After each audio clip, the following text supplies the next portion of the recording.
Hello and welcome to episode 188 of the Nerds at Large Gaming Podcast. I'm one of your hosts, Darby Hallman. I'm Jeff Mayo. Jeff, how you doing this evening? Pretty good, Darby. How about you? I'm doing good. Yeah. Vacation boy, I have good Yay. energy. Bring good energy to this Nice, podcast. nice. I'm the pep in my step. Yeah, and might as well stay at the top, though.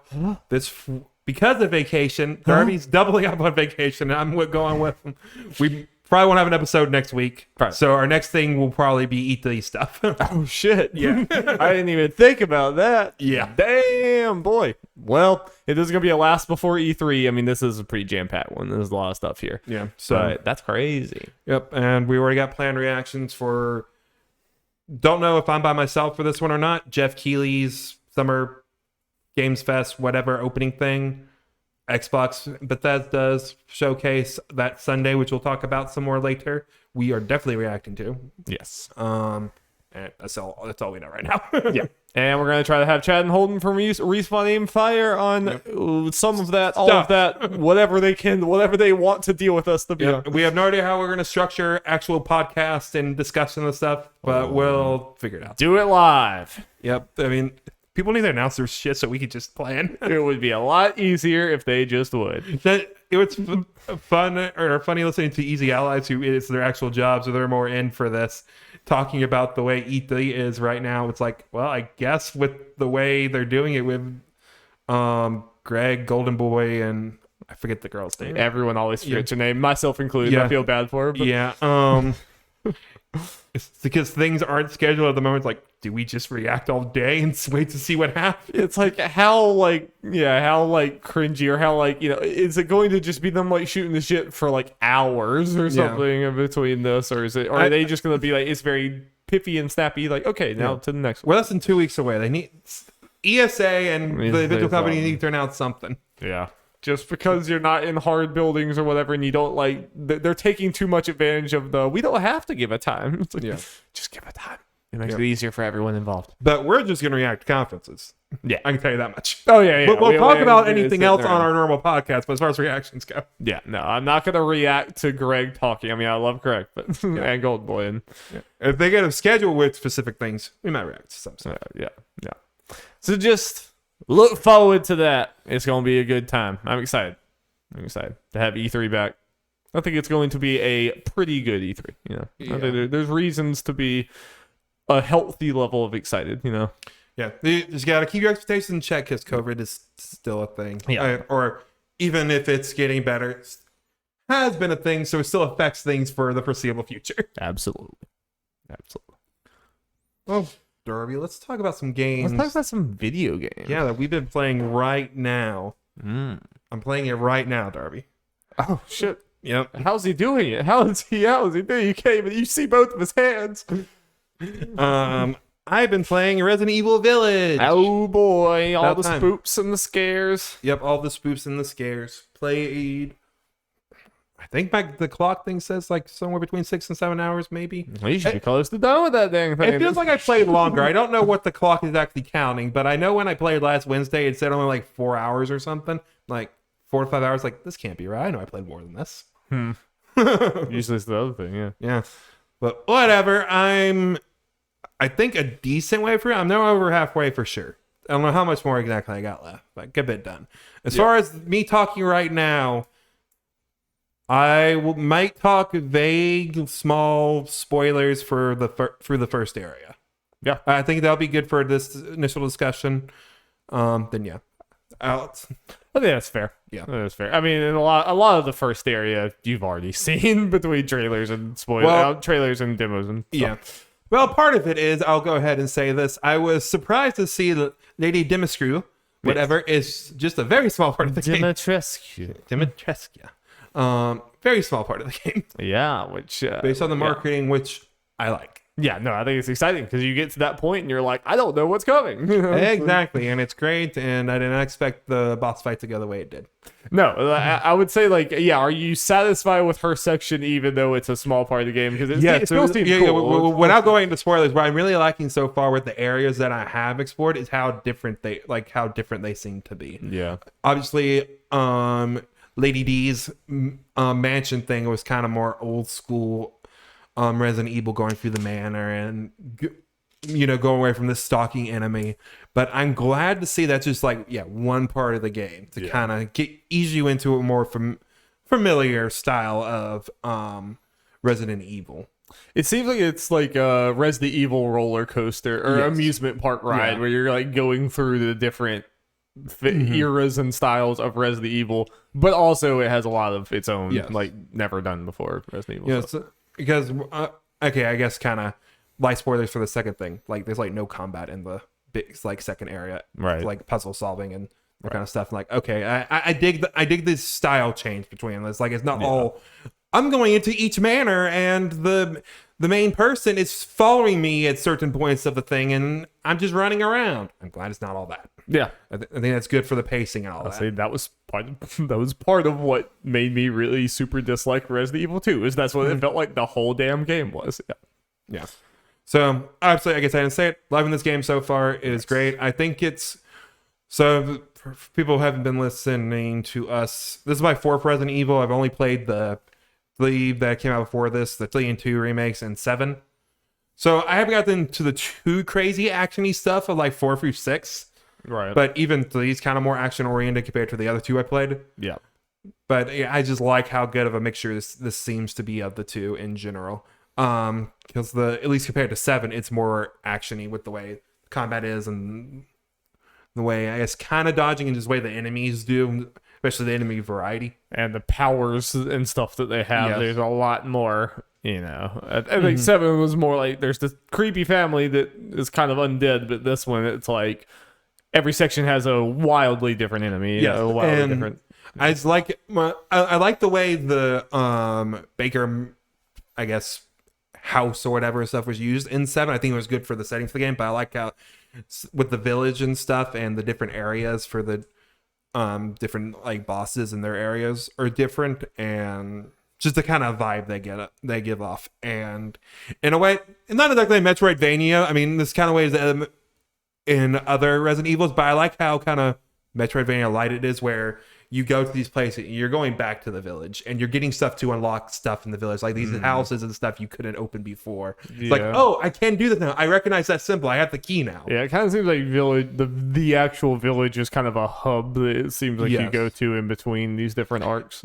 Yeah, it is. So when the demos came out and it was just the first time you go through the village, or at least part of it, and some part of Lady D Manor was kind of like, okay, is this it? Like especially for the village, is this going to be the only time we're there? Because it's like, oh no, you're going there multiple times. And though you kind of control how much you go there because you don't have to grab all that stuff. But it's nice to go there and like, okay, here's some ammo, power ups, whatever. Right. Yeah. All this collectibles. That's cool. And it sections it off like, if someone did just want to like crit path this game, they probably have a pretty awesome just linear. Boom, boom, boom. I think I've seen speedrun. I mean, probably got it low now, like 2 hours ish, maybe a little more. I could believe it. Yeah, especially speedruns. Yeah. I'm already looking. I can already see someone's like, if you know what you're doing, you can do this stuff really quick. Yeah, for sure. But yeah, in general, I mean, how do you feel like the combat like goes? I feel like it's just this game is just in general a lot more combat oriented than 7. It's a lot. Less, I mean, you're still running away from things for sure and still like hiding away and everything like that. But I definitely, even the little bit I've seen you, like, even the fact that you have 119 bullets when I saw you, I was like, what? This Resident Evil game? Yeah, at least on the normal difficulty, which is what I always play for this stuff because I'm honestly not that good with these games. Yeah, it's definitely easier than the other Resident Evils I play, in my opinion. Definitely more generous for the bullets. Yeah, I don't think I've been close to the amount of bullets I had for the pistol and the other ones. Compared to the zombies and the enemies the normal enemies I played in the other 3 games I played, the Lycan are a lot more interesting just because they're more mobile and everything. They like dodge you and all that kind of stuff, and it feels more like a threat when there's more than kind of, I guess, an annoyance, because the zombies will just kind of walk to you slowly, but these will kind of come at you a little faster. I mean, some of them, they're kind of more normal zombie type enemies, but even they like have weapons and all that stuff. I saw someone that you were fighting that had like these two weird like spiky things on their, their hands. Then you have those guys like but like those guys are pretty easy to do when they're by themselves. But yeah, the part when you watch me when there's like half a dozen other Lycans, like, oh no, I'm not supposed to stay here. Get the hell I could just waste all my explosive ammo on them. It's like I can just I don't need to be here. I can just run. Yeah, like I mean that's the game's like hey, the smart option is to just I don't say at least when I played, pistol ammo is in abundance. Yeah. But the ammo for your sniper rifle, shotgun, weapons. And explosive weapons, they're less of it for sure. Yeah. You need to kind of think more about when you do those. If you just kind of run through those whenever you grab them, that's not smart. Right. Say those for either bosses or when you're in a kind of particular type spot. There are definitely times where I want to save those for their kind of big guns, but there were definitely times where okay, I need to get through this, and they're like half a dozen of these Lycans. Like, okay, shotgun, I need to do some work here. Yeah.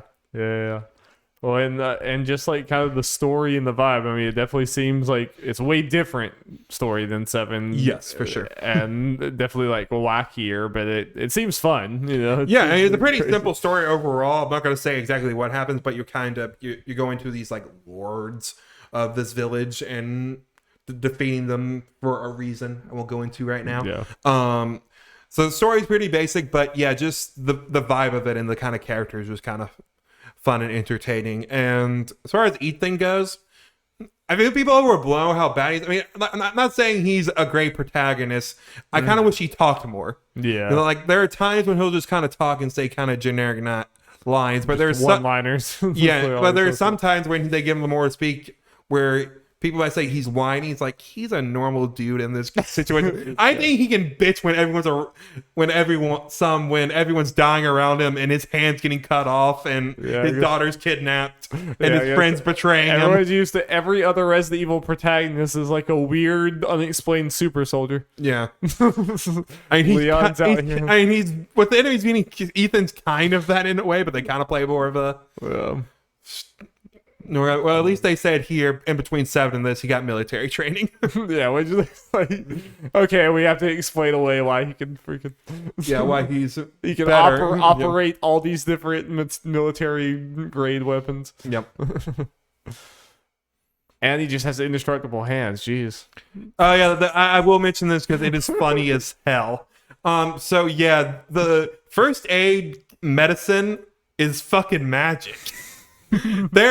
I will say 2 times, and then we can move on from Resident Evil for now.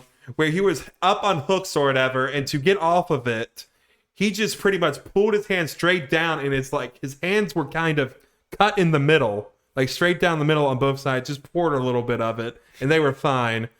Then at some point, Ethan's hands just get sliced off. It is just clean off. And then he grabs it, he gets on an elevator, pours some liquid on his arm, and just kind of puts it there, twists it some, and it's fine again. Jeff, have you never like studied medicine? I mean, come on, like, that's just pour some alcohol on it. You're fine. It's Resident Evil and it's stupid, so I just go with it. They don't even try to explain. No, and just like... I think you were around when that thing happened. I was like, what the fuck? And I mentioned to you at the time the scenario was in, like, they literally just did that so you couldn't fire your gun at this one part of the game. Like, that's the only reason. They couldn't. Your gun gets knocked out of your hands. Like, no, that's not cool enough. No, your gun hand gets chopped off, and so you can't use it.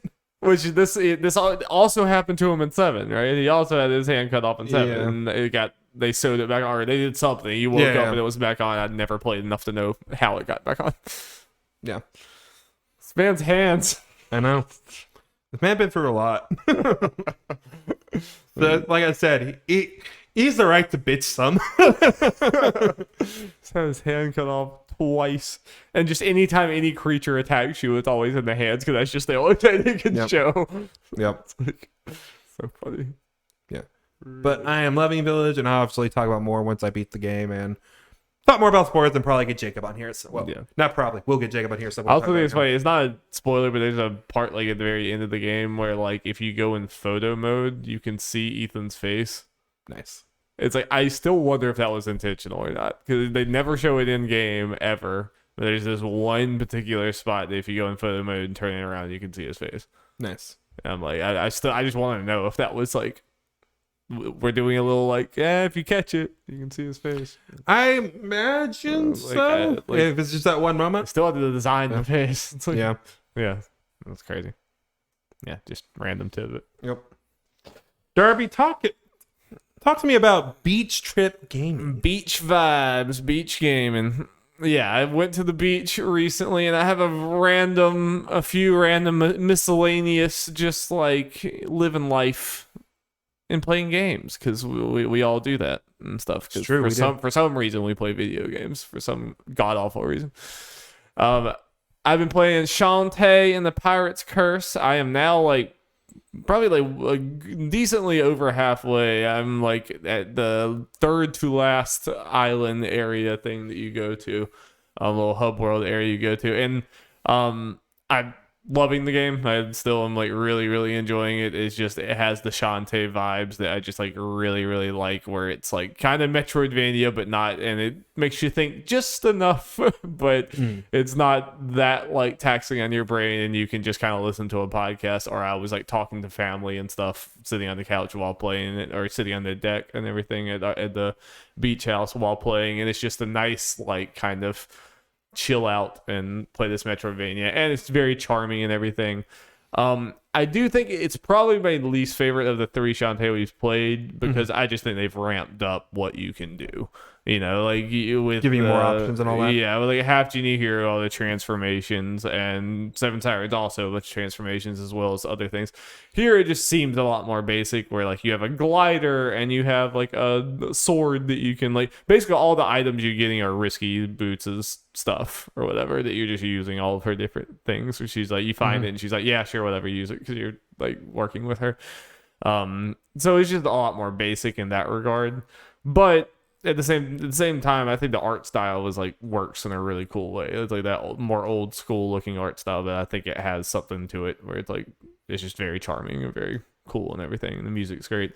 And just in particular, this is 2 summers in a row that I've played a Shantae game at the beach, and there's just something about that just works. Jolly vibes. It's just like it's the jolliest of vibes. Plus, there are usually beaches in Shantae. Yeah, no, it beach like areas, especially this one. It's like pirate stuff. Yeah. And I don't know. I just like I feel like not very often do we see like I can't think of too many times that I had like a game that perfectly fit this scenario. Like I'm playing this game because I'm in this place or whatever. I mean, I guess like Halloween is the closest thing. Like you play some horror games, but I've just noticed that it's like, yeah, this just feels right. I mean, it's like if another Shantae game comes out, like I kind of hope it comes out in the summer because just something about like just sitting the sun, the beach, and everything, and Shantae, it's a sweet game for that. And just handheld, I love having that game portable. It's great.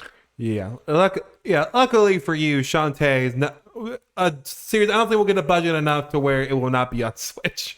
No, I think that's where a lot of its like. I don't have the numbers for it. I imagine Shantae sells better on Switch. Like I would have to imagine so by a decent amount. I would have to think so. Yeah, I highly recommend. There's just something about these games. They're so simple, but just the vibes. They're just fantastic. But also kind of maybe potentially more interesting. My 3-year-old twin nieces, I've a few times like played games around them and gotten them interested in it for a little bit, but they're 3, so they were younger than that last time we tried, so they obviously lose interest in everything very quickly. But we got them to play 2 different games. We got them to play Super Mario Odyssey. I had them running around Peach's Castle, the very end of that. And like good parenting. I was surprised. Like this was the most they were able to actually move around. They had some trouble with the camera because that's something that we all just take for granted. But like moving the camera and moving the person, they like had a little bit of trouble with that. But after a while, they were able to like, if they brought the camera way up here, way down, they were able to center that out. So it was like, I was impressed. I was very impressed. And like Erica got to the point where she could jump. Like she could go up to something and jump up on it. And I'm like, okay, dang. It's like time for Champions Road. Yeah, exactly. Let's go. And I turned on assist mode, which I didn't even know what it did. But like if you fall off the edge, it like bubbles you and brings you back up, which was great for them. Like we didn't have to worry about them falling off the edge or something. It would just like bloop, and bring them back up. I was hoping there was some way to lock the camera, but there wasn't. Okay. Yeah. I mean, that would be kind of hard to bounce game around that, but that was super fun. And like we went to multiple different kingdoms. I was just like, hey, what do you want to go to the beach? Do you want to go to the sand? Do you want to go to the snow? And they're like, snow. And I'm like, all right, let's go. And then like we went there, we went to the sand kingdom. We didn't end up going to the beach kingdom because it was all water and they struggled with the swimming. Okay. But yeah, that was delightful. That was great. But like they were definitely like they were struggling a little bit with that. So I was just thinking about other games like, how about Animal Crossing? And Jenny was like, oh yeah, that'd be great. It was like there's no camera, no anything. They love that one because they were able to just like walk around, do whatever the hell they want. You kind of can't mess up too bad in that. They would get called on some things, but so we just like started. I was like, oh, just go shake the trees and collect the peaches, and they loved that. We went to the museum and they thought that was amazing. I was like, look at all these dinosaurs and everything. Well, if they ever get in when they're old enough, what game console to Jim? I mean, makes sense. I might have sold a Switch for Ginny and Wolfie. They were finally saying like, yeah, maybe we should get one of these. I was like, yes, for the children. Yeah. Quote unquote, for the kids. Well, and also like as far as convincing them, or maybe once they're a little older, Mario Kart with all that whole thing, like it is so like they don't fall off and auto goes. So all they have to do is turn it. Yeah. In the next few years, I think they'll be able to. It's interesting. I've never had like little kids that I'm getting into gaming, so it's like trying to gauge what they can do when is interesting. Mm-hmm. But I think Animal Crossing is probably a decent first step, especially since the parents can build the island and they can just kind of be and just chill. Like we caught fishes. Like, when I helped them, I was like, all right, press the button now. And it was like when we caught like, definitely. Because I can't remember exactly what age. I don't think my sister was that young, but she definitely started playing like Harvest Moon when she was really young. Yeah, she was able to get through that. They're definitely way too young to like do things on their own, but like they were excited to buy it now. And, they understood that when they did things, they were doing it on the TV. So that was a cool experience and everything. Yeah. And just like Animal Crossing is great because like, you catch a fish and it's a different thing every time. And they're like, whoa, look at it's a seahorse. It's time for Pokemon. Let's go. It's time. I was talking to Jenny. I was like, yeah, you should go Switch because as they get older, it's like there's a bunch of, I said there's a bunch of Pokemon games. There should be a bunch of Pokemon games, but there's really not on the Switch. There's pretty much just Sword, Shield, Let's Go, and soon to be the But still, by the time they're up there, Well, I mean, legitimately, like I had my whole epic rants about it in general, but as far as like for them, I mean, like when you talk to Jenny for Let's Go, it's baby easy. Oh, that would be great. It's actually co-op. Like you can do two Pokemon at once, and they can both throw the ball and stuff. Yeah, no, Let's Go would be perfect for super early, like when they just getting into it. Yeah, that would be great. Again, by ranting about just Gen 1, for them, that's probably great because generally simple designs and all that kind of stuff, and in comparison, very little Pokemon. And obviously, those Pokemon designs have stood the test of time for some reason. Yeah. And again, another thing it has up that will entertain the girls greatly, I imagine, is the fact that Pokemon follow you and some of them you ride. Yeah. Like, imagine you get Snorlax, you take him out, and you're like grabbing his belly. Yeah, I'm sure they would love that. And that would be fun. Like, I would get into Let's Go if I was a parent, with like a little kid, because I feel like that would be a very, very good introduction. And then when they're 5, you teach them about Nuzlocke. Yes. The pain begins. You make the child name the Pokemon. It's like okay. So just one thing before I assume that's about it for the... Yeah. So you can nickname Pokemon, obviously. And then Let's Go, I was just reminded because Alpharad just posted a video about it. Them kind of going through it. And because you catch so many Pokemon, you don't do the normal nickname thing. Like when you catch one, do you want to nickname your Pokemon? No, you got to go into the menu and there's a thing for nickname right there. You can change it as many times as you want. How many of their names would be Disney characters, like from Frozen? Oh yeah, there'd be like Anna, Olaf, everyone, and it's half Frozen, half freaking the pups, the dogs. Oh, that do the stuff. Gosh, I know what you're talking about. But I'm just oh my god, I can't. I hear they talk about it nonstop. That's all they talk about. Like rescue dogs. Sky is the name of one of them. Ryder is one of them. Oh my god. Paw Patrol. God damn. Freaking Paw Patrol. Yes. Jesus. All right, move on with your damn podcast news jingle. Jingle, jingle, jingle. All right, Darby. Pre-E3 has started. Woo. Unfortunately, because it is pre-E3, none of this counts towards our bets. I think you meant to say fortunately. I think you benefited better than more than the other two for sure as a whole. Because I'm negative Nancy. That's it. I mean, I'm not really like it's a stupid way of being rewarded because I was kind of wrong, but I'm still right. Technically right. So far, maybe. Go listen to the betting special if you haven't done so. Yes. So yeah, we got a couple presentations. We got some leaks and all that. So let's just get into the fun stuff, Darby. Let's talk about the Dragon Quest 35th anniversary stream. So to get into it a little bit, well, let me tell you how this started, Darby. So weave me a tale, Jeff. The stream for us started at 11:30, I believe. 11:30 Eastern time. There was a stream that started 30 minutes early, or it started 30 minutes early for Japan. Okay. So because for a Dragon Quest in particular, but for a lot of these Japanese things, Japanese people get a lot of exclusive stuff for that stuff that only there. It's like, okay, that's fine, because that means everything in this thing that starts 11:30 should come everywhere. And Darby, that was bullshit. That was absolutely bullshit. I'm gonna rant first, and we'll get into the actual good stuff. Because one of the things they've shown is Dragon Quest X, which is the Dragon Quest MMO. Right. Something I would be interested in playing. Yes.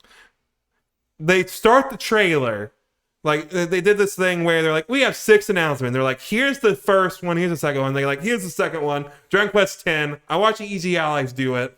Huber and Brad are freaking out. I'm freaking out. Like, okay, we're gonna finally get it. Let's go. It's going through the history of it. It's like they have no reason to do this if it's not coming out in the West, because we haven't gotten this stuff. And then it gets through the trailer. It goes to a developer talking, and it says a little thing at the bottom: not releasing worldwide.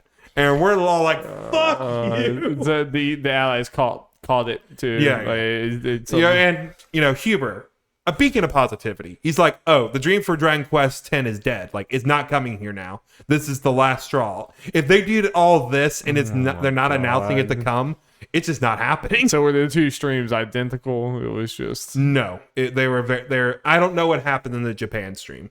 I did not care. So they did have like the streams had different content, but they didn't apparently. Didn't remove that one. I'm not even sure what I thought that would be the whole point of you. Yeah, I'm not sure what was in that first one. I just saw it started early. People were like, "Oh, what's this?" Like, "Oh, it's a Japan thing. Don't worry about it." So I have no idea. They didn't even have announcements. But anyway, it was bullshit because they were talking about this being the first one worldwide and only one. I mean, I know it's the biggest place for Dragon Quest, but come on. Yeah, that is.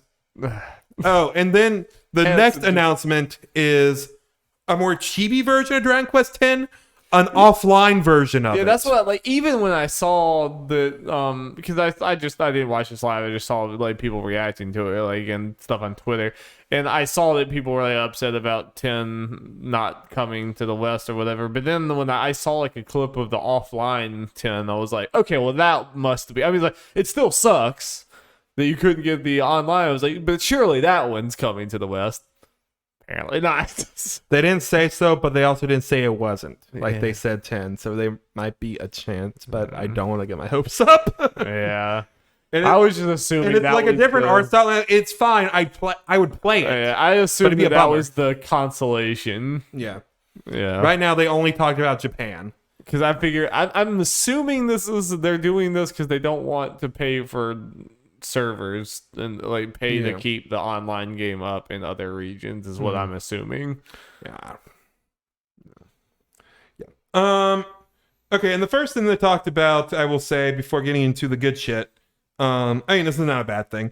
The first game they showed was a mobile game where it's a lineup 3 game or whatever, and it's like erasers, and you're erasing drawn Dragon Quest monsters. It's cute, whatever. It's fine. But it did make me worry. It's like, okay, if this is what they're showing us, I don't know what this means. Other games were good, but unfortunately, a couple of them were Japan only. But then the fourth one they announced, I was, the one that got me the most excited. Dragon Quest III HD 2D Remake Darby. They Octopathed it. Yes, they started that trailer just showing like old Dragon Quest and 3 and stuff, and it's like, okay, where is this going? Especially since it's in Japanese, I have no idea what's going on. Can't read a shit. And then it just did the flash, and then it shows Dragon Quest World in that style. I'm like, oh shit! It's like, and it's one of those things where, okay, this has to be coming here, right? Please. And it is. Luckily it is. Everything else we're gonna talk about here is, but. It's beautiful. It's gorgeous. This is what obviously what people wanted. Old JRPGs, Square JRPGs being remade. Though I did not see Dragon Quest come up. It's usually been Chrono Trigger or Final Fantasy VI. Yeah. But I do think this bodes well for that. Yeah. Yeah. The fact that they're willing to do it. And honestly, if you had made me guess, I would have guessed that this would not have happened. I would have guessed that they would have that art style would have just been held for Octopath and the other games that studio made or whatever, and everything, that it wouldn't cross over into other like IPs and stuff, even though I'd be like, but it's so good. It's like that you should. And it's like, because for Octopath's flaws or whatever, that art style is fucking stunning. And it keeps that retro, and it still is simultaneously nostalgic but also like modern impressive. It's like impressive from a modern standpoint. And it's like, I think this perfectly shows that, like, it doesn't even, like, obviously we all know that it's like the Octopath style, but it still looks like Dragon Quest. I mean, it's like, you can just use that for anything. Yeah, you get to the battle sprites and you see the way the monsters and stuff and the characters, so it's like, yes. No, it's great. It's wonderful. And 3 is a game I have not played. Get Dragon Quest game. Well, I say that. I know there's like one of the old Dragon Quest games I played as a kid. I don't think I finished it. I can't remember what the hell it is, so I might have played a little at some point. But anyway, do not remember it, so I have not played 3. It went on sale like earlier in the day. I was contemplating, just go ahead and grab it, and then this was out. I was like, oh no, I'm waiting for this. No. This is the day one. Did they put a date on this? They did not. But the important thing for this and the next 2 games we're talking about, simultaneous worldwide release Darby, where it's Persona is now the only really big holdout at this point, I think. Hopefully, correct me if I'm wrong. I guess Yakuza is also well, Judgment's coming out worldwide too, so that bodes well for Yakuza, I guess. Wasn't Like a Dragon supposed to be worldwide or something? Or it came out a good almost a full year later. So. Again, that's another big Japanese JRPG property we get usually much later. That's like, okay, we're getting this stuff worldwide from now on. Very good sign. Yeah. So do this for 6 and Chrono Trigger as well.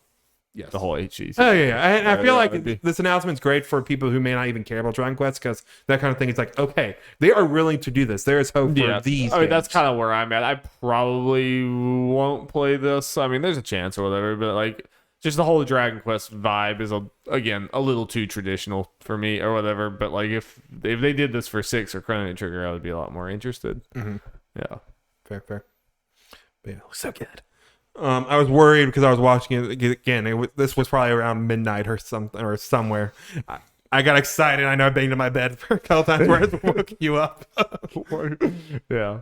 Like, okay, but it's like, okay, wasn't that loud? So you did not. You did not. Good. And then another thing they announced was Dragon Quest Treasure Darby, featuring Eric and Mia from Dragon Quest 11.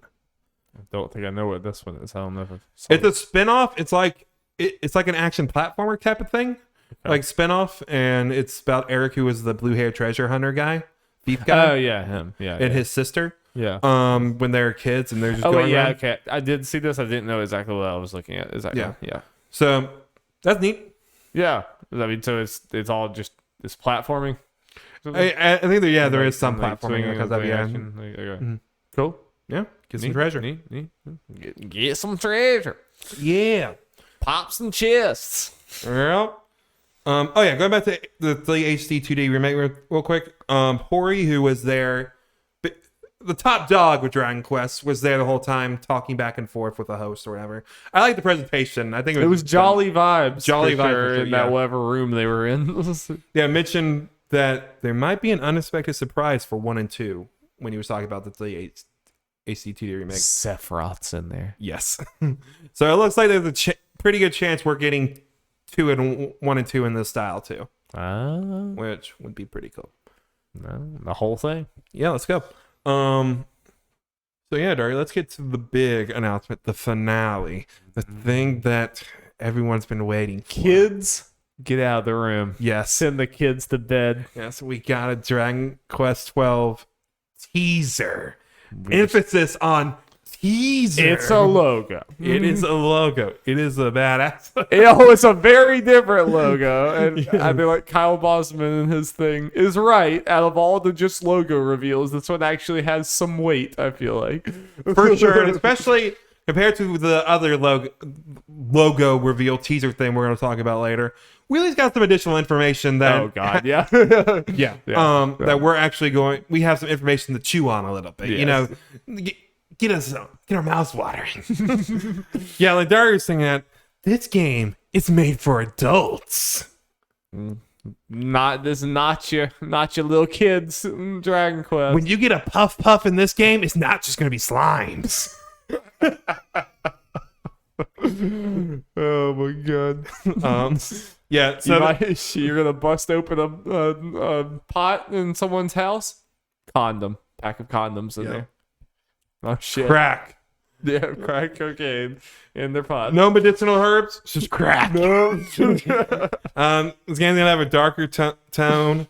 It's kind of hard to go off this because it's being translated, and I do want to say this. Like, did you actually see any of the spoken parts of it? No.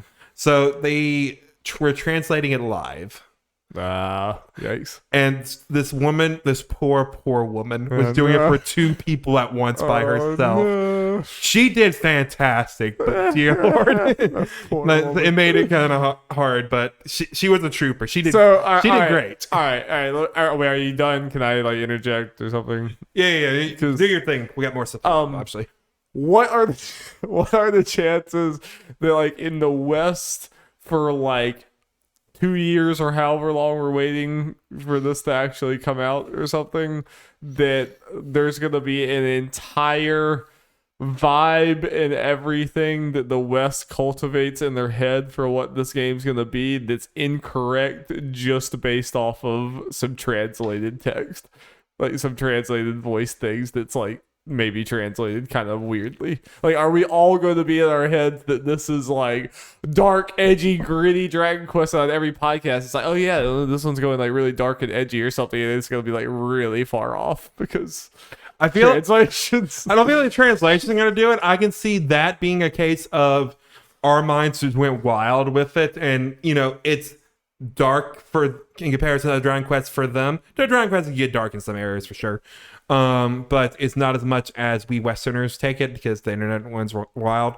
The thing that I think people are maybe getting a little excited for and might need to rein back their hopes a little bit is that choices apparently play a major role.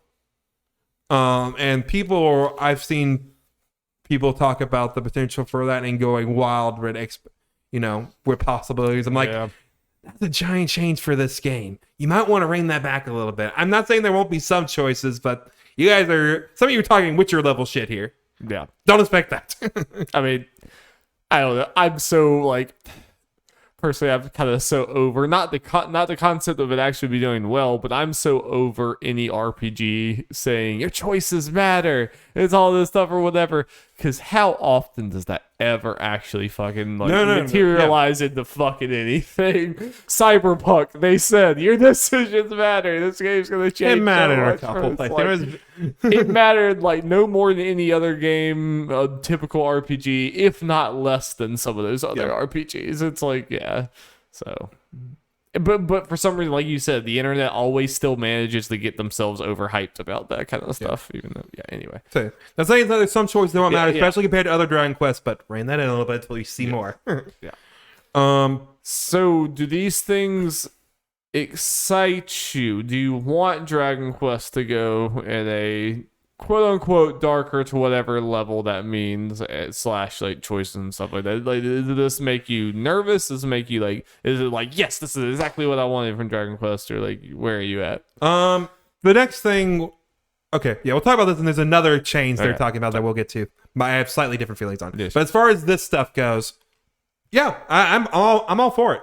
As long as it still has like, Dragon Quest has really a vibe. Like, it's weird because it's a Akira Toriyama art or whatever, so, and obviously he did Dragon Ball and stuff, but still a different feel to, at least to me, even compared to Dragon Ball. So as long as it kind of generally keeps that feel, because I think it's very unique to Dragon Quest. Yeah. As long as it can keep that and it does this stuff, I'm A-okay. Yeah, do this stuff, and yeah, if they make choices matter somewhat more than that, okay, also great. Yeah. Do what you want to do in that. I am absolutely fine with that. I want to see how exactly they do it, but I trust them. I mean, as far as mainline games go, I'm trying to think. It's been a long time since they made a bad mainline Dragon Quest stuff. Yeah. So I have trust in that. Now, this next part, people have been interpreting the severity of this very differently. I don't know if you agree with that. But Hori mentioned a change to the battle system. And some people have interpreted the way it was wording, because again, the way that it was translated, that it's going to be completely different, not turn-based at all. And some people have been saying it's going to be turn-based, but with some tweaks to it. Yeah.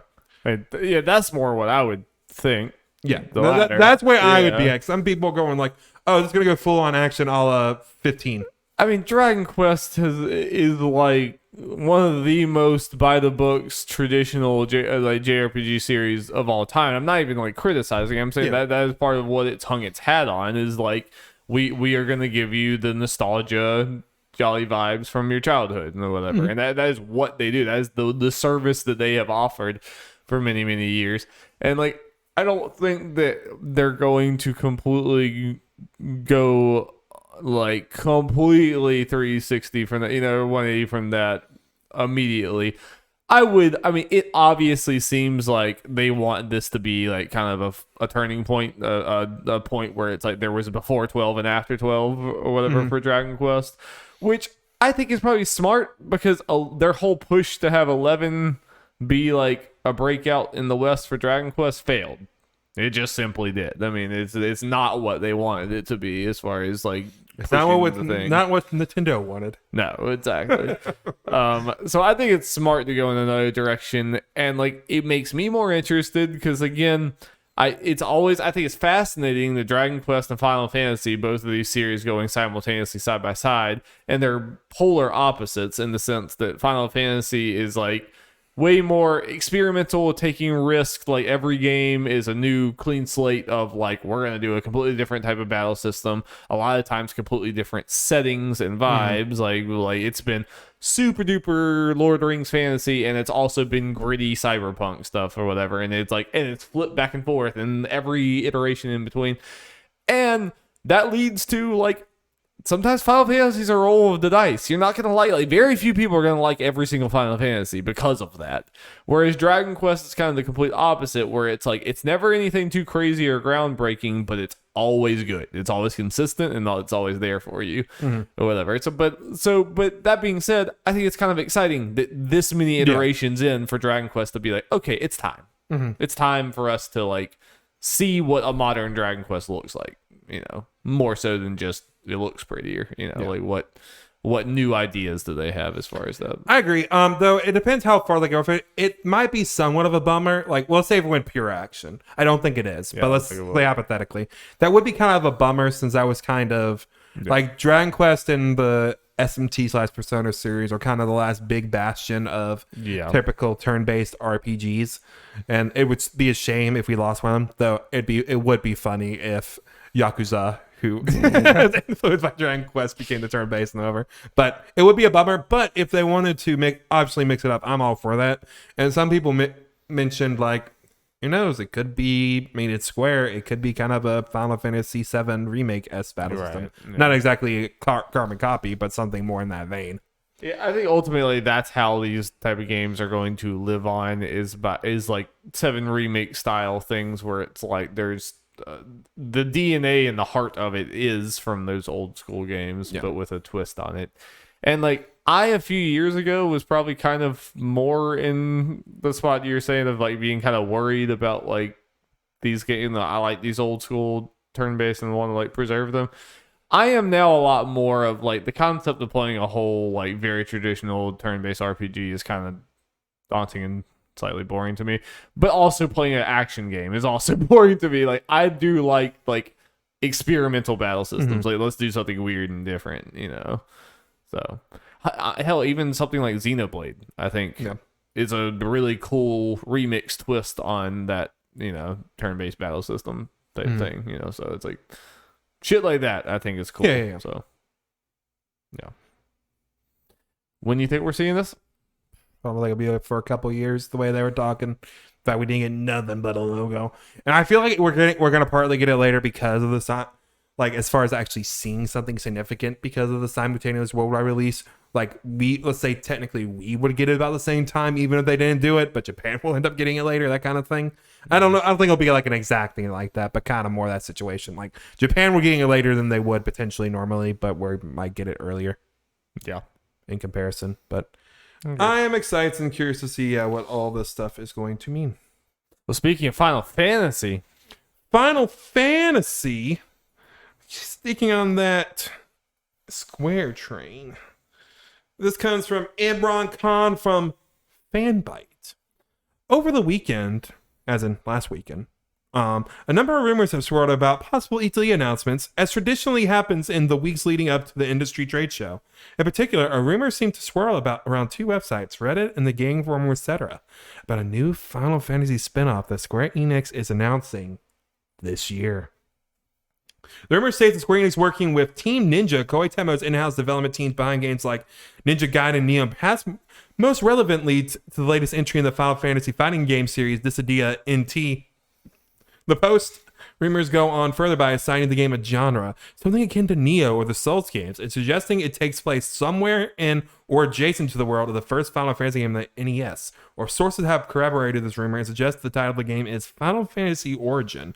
The game, which appears to be exclusive to PS5 with a PC release further down the road, will be one of Square Enix's temples at their upcoming E3 show. For whatever reason, several large chunks of the undated June show have leaked out, including the Final Fantasy Origins logo and demo plans. Square Enix hopes to release an alpha demo this summer, not unlike Neo's public alphas, to solicit feedback from the audience while the game is still in fairly early state. This demo, like several other major demos, has its own title of Stranger in Paradise. Stranger, I didn't know that was Stranger in Paradise. An 80s rock song. It's just Sephiroth on a beach, sipping the mimosa. Yeah. It's interesting. That's a lot. That's a lot to take in. That is a very, very, very interesting thing that I think is going to be right up a lot of people's alley. Yes. And maybe even somewhat potentially get us interested, because I didn't read it in here. I can't remember if it was part of Imran's thing, but naturally, because of this article mentioned, there were pretty much a bunch of Square Enix leaks that surprisingly, besides this, haven't really gotten out. Apparently the whole conference leaked. Yeah. But it's still kind of under wraps. It's weird. But saying the plan for this is to have multiple difficulties, which is different from a lot of these Souls-like, and to be very easy for newcomers, or more newcomer friendly. Yeah. No, we're going to prove that we're actually just slaves to the IPs that we enjoy, because we say we don't want to play, don't have an interest in playing Souls games or whatever. But then as soon as there's a Star Wars Souls game, I play that. And then as soon as there's a Final Fantasy Soul game, we both play that. And that's probably going to end up being true.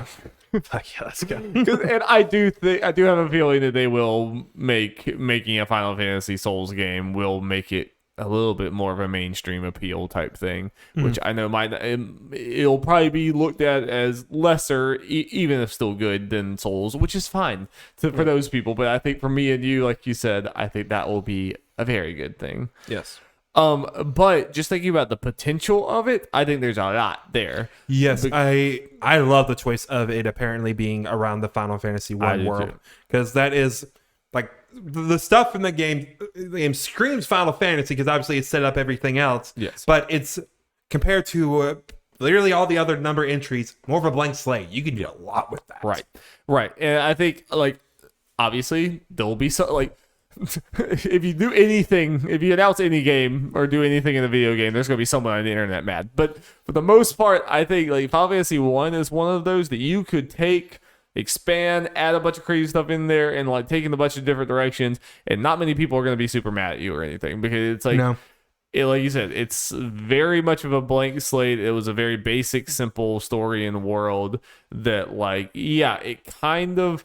It's almost like you're just making a completely original thing, but you still get to have like, it's in the Final Fantasy world. You get to like the lore matters, because like it's the best of both, basically. It falls into the Final Fantasy canon, does all of that, but it's also, you're not really beholden to hardly anything there. And I think this is way better than what I honestly would have thought that they would have done, is that like just Final Fantasy everything, clouds in there, all this other stuff, whatever. I think it's a lot cooler. I want there to be sections of this game that you can't necessarily tell it's Final Fantasy. I want there to be a little more restraint, where it's like it's like Fantasy Souls thing or whatever, but then you come up and there's a fucking Marlboro or like a Frit comes out or some shit, and you're like, fuck. And, it's like, because you can make some of these monsters look intimidating. Yes. These Final Fantasy monsters look intimidating in the Souls game. Let's say the art style is kind of reminiscent of Neo. Ooh, baby. Yes. Yeah. I mean, yeah, I would want this to be like a technical powerhouse, and we see like some of these Final Fantasy creatures in ways we haven't seen. The good news is, well, it's apparently exclusive to PS5, which is a bummer that it'd only be on one platform. Something we can talk about at length later on, about the fact Square or Sony's money having everything Final Fantasy. But PS5 only, apparently. Next gen only. It will be won't be held back by PS4. Right. Which is exciting. And when we were talking about it earlier this past week, when this first came out, and I thinking about, okay, what could it do game-wise? Like, oh yeah, job system is something that they can go crazy with. That's just an easy thing that's built into the Final Fantasy DNA to use. Yeah, absolutely. And you could do like, the different weapons you do in Souls. So you could definitely do that with classes and have them play completely differently and everything. And that's the way that, like, I don't think you'd have to be like, it has to be all the same jobs from Final Fantasy 1 or classes from Final Fantasy 1. I don't think anyone's going to care if you make up some new ones or add some from other Final, like that. Yeah. That's where you can play around with this some more and go a little more crazy if you wanted, Yeah. So what are the odds there's a pre-order Cloud skin?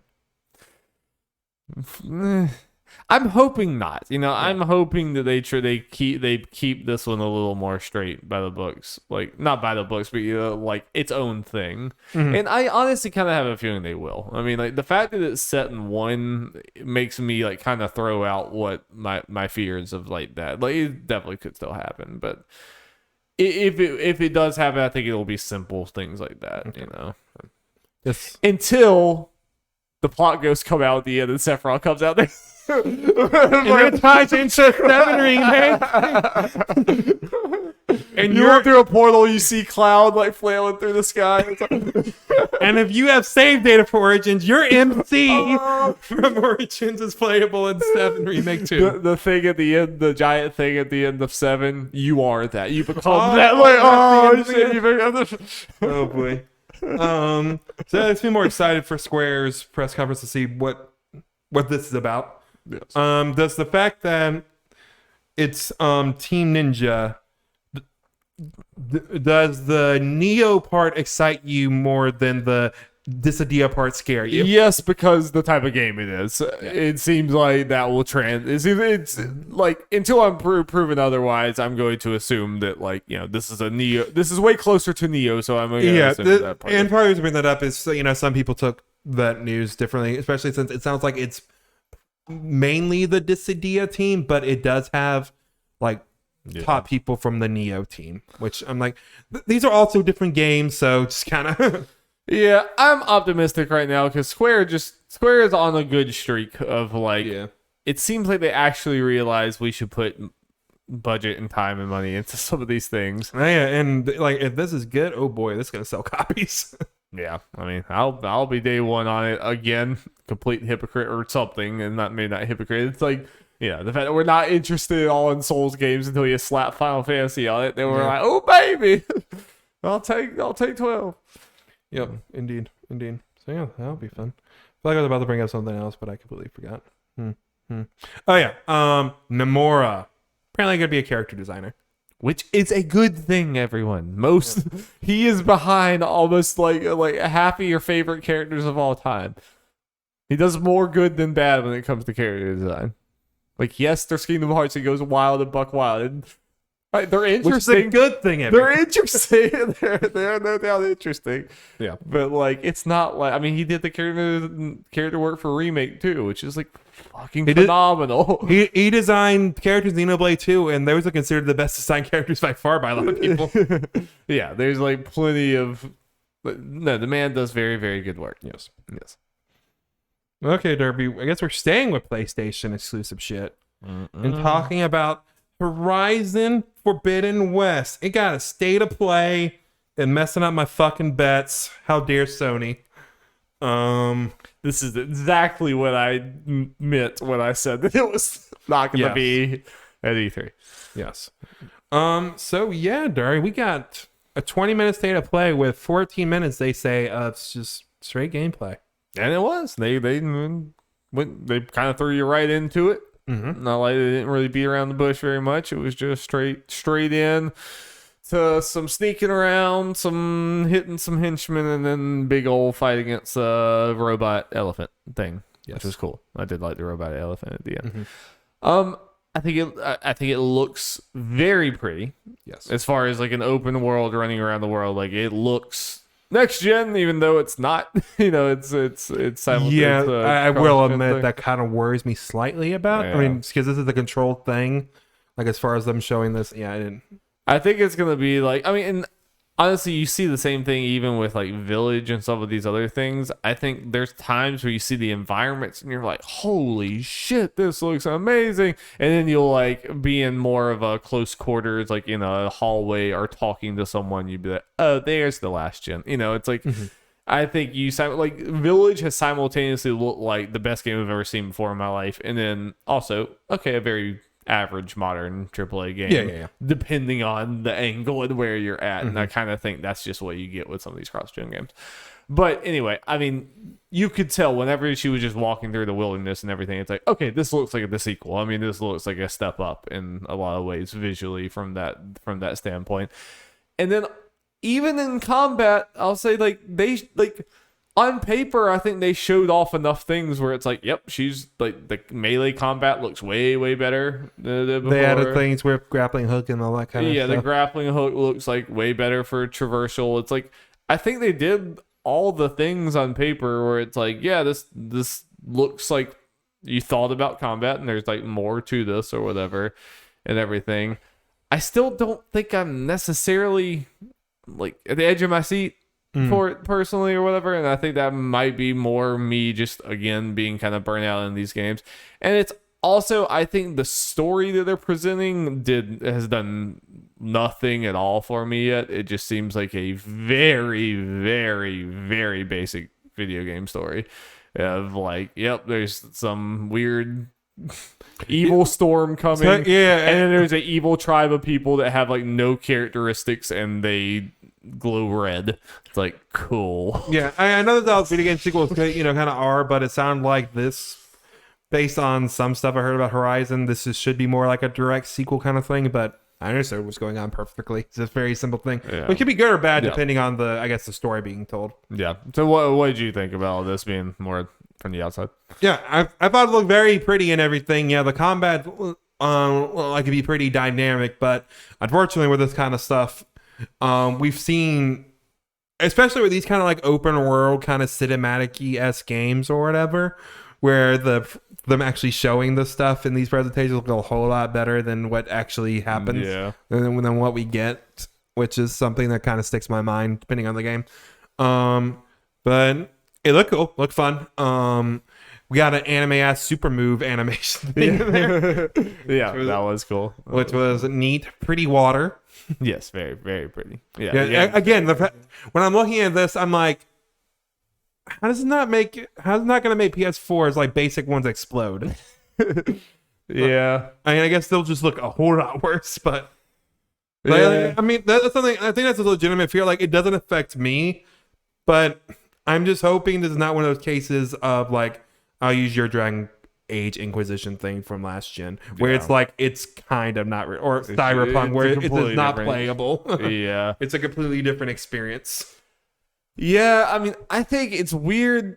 I think like stuff like The Last of Us like shows that the PS4 can do a fucking lot if you in the right ways, but I think it's because The Last of Us is not an interactable game in many ways. Like a lot of the pretty things you're seeing, you get what I mean. Yeah, because people brought up Last of Us. I think, and then some people's reactions were, and I think fair, like you're saying, this is an open world game, and there's a lot of stuff going on. There's all this grass and trees and all these pretty colors and stuff.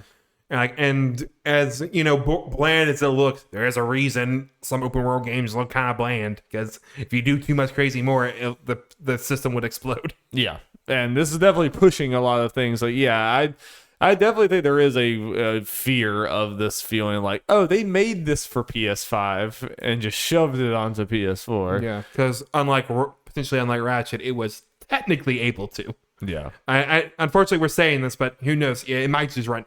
Hopefully, it just runs fine. But hopefully, I mean, I think the jump, like, I've never seen anything as bad as Inquisition. I mean, like, go look at. I mean, even at the time, like IGN, like I don't think BioWare ever shared this stuff, but IGN had like side by side videos of the game. It's like, this is two different builds of the game, like completely. It's like it looks like a different ass game. We've never seen anything like that again, but like, again, this gets to a weird point where like Sony is never going to go out there with a trailer showing you the PS4 footage, because it looks worse. So they're always going to show you the PS5 one. So the onus is kind of on you to do your own research, which, you know, whatever, it kind of sucks. Yeah, I'm interested. I just I have a sneaking suspicion that this is going to just kind of suffer from sequel syndrome, where it's like they had a really cool, as far as story, they had a really cool first story there, and it's not like, I just worry they're not going to really capture, because like it was such an actual cool sci-fi story that you can make a Horizon movie, like, you can make a movie out of it. It would be like really cool, have a cool beginning, middle, and end. And like, this kind of just screams to me, it's like, all right, we gotta franchise this now. Fuck. It's like, hey, go out west and the robots are still after. It's like, maybe it'll get there. But like, this trailer definitely, and when he was like, she has to fight this evil tribe that's being evil, like, oh my god, guys, come on. It's like, give me something to cling on to. Yeah, I'll say, as far as this, like, I was hoping going more into this, and like what I wanted out of this is being impressed, like okay, I want to play Horizon so I can be ready for this game. It's got like, I still want to play Horizon about as much as I did before. Like, the stuff was very pretty, and the combat, like with like what I know from Horizon, it looks really cool, but it's not like to the level for me personally where it's like, okay, yeah, I need to get done with Horizon before this comes out. I just absolutely have to. Right. Which, you know, it's fine. Yeah. But I mean, in the combat, it definitely is improved, and it definitely looks like sequel combat from the way we expected or whatever, but like, it is still definitely Horizon. I mean, like, it had even the parts that like kind of seem like if I was going to replay Horizon, I'd be like, oh god, like the fact that everyone's just kind of bullet spongy. I mean, you saw her like doing her own bow like over and over again, like nothing's fucking happening. You know, it's like, I don't know.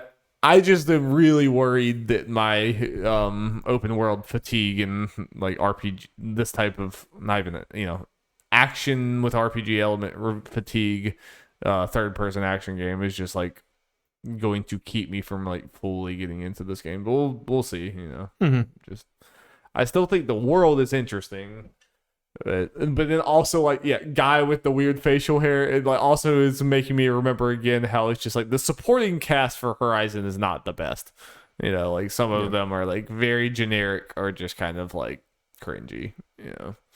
Like the core story of Horizon is super duper cool, but I hope that stays true in 2. I'm interested to see how it's received. But even it being received super well, I think I just disagree with a lot of people when it comes to some of these type of games. Yeah, well, it like I'm, especially with the podcast and everything, and I probably bring it up like what other people say more than I should here, and I fully meant that, but I will continue to anyway. But I mean, it's so hard not to. Yeah. But yeah, just watching this is it was interesting to looking at people talk about this and the range of things. There's some people that are like, oh, this was like PS6 level. I'm like, what the fuck does that even mean? One thing. Seriously, but and then also like, this is not doing anything for like really doing much for me or whatever. Yeah. It's like, okay. It's really seen the range of things, but again, it was overwhelmingly positive. Like it's funny seeing a couple weeks ago when we saw Ratchet, the internet was all places like, this is the best looking game ever. Now Horizon coming out, a lot of the same people. Like I know that for a fact. Like, oh, this is the best looking game ever. It's like, okay. That time now. It's like video game discourse with some of these big open world games in particular are kind of weird because somebody like, oh, this is like a downgrade from that last trailer. It's like, that was a CG trailer. Like, you realize that, right? That's weird.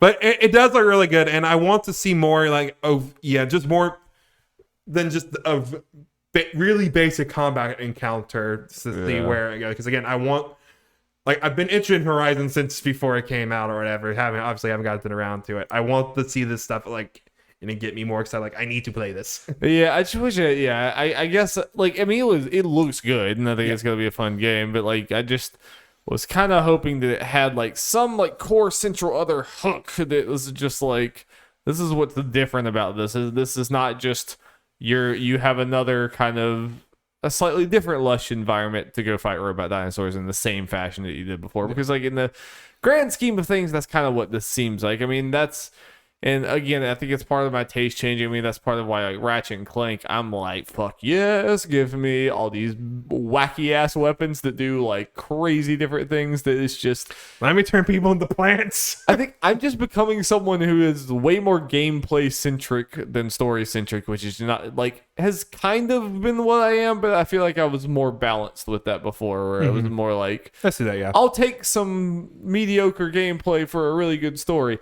I don't know if that's the case for me anymore. It's like, or at least that's not where my priorities lie. My priorities is it fun to play, and does it remain fun to play for its probably way too long length with most modern games? No, I feel you. And that's where like Horizon, like a lot of like open world games that I kind of rag on, I would probably enjoy for like 10 hours or something. The problem is the games are 50 to 70 hours, and it's like, is it gonna be fun enough to play? Yeah. I'm saying all this about Horizon. I'm gonna go ahead and make the prediction right now, and I'm sure you'll agree with me.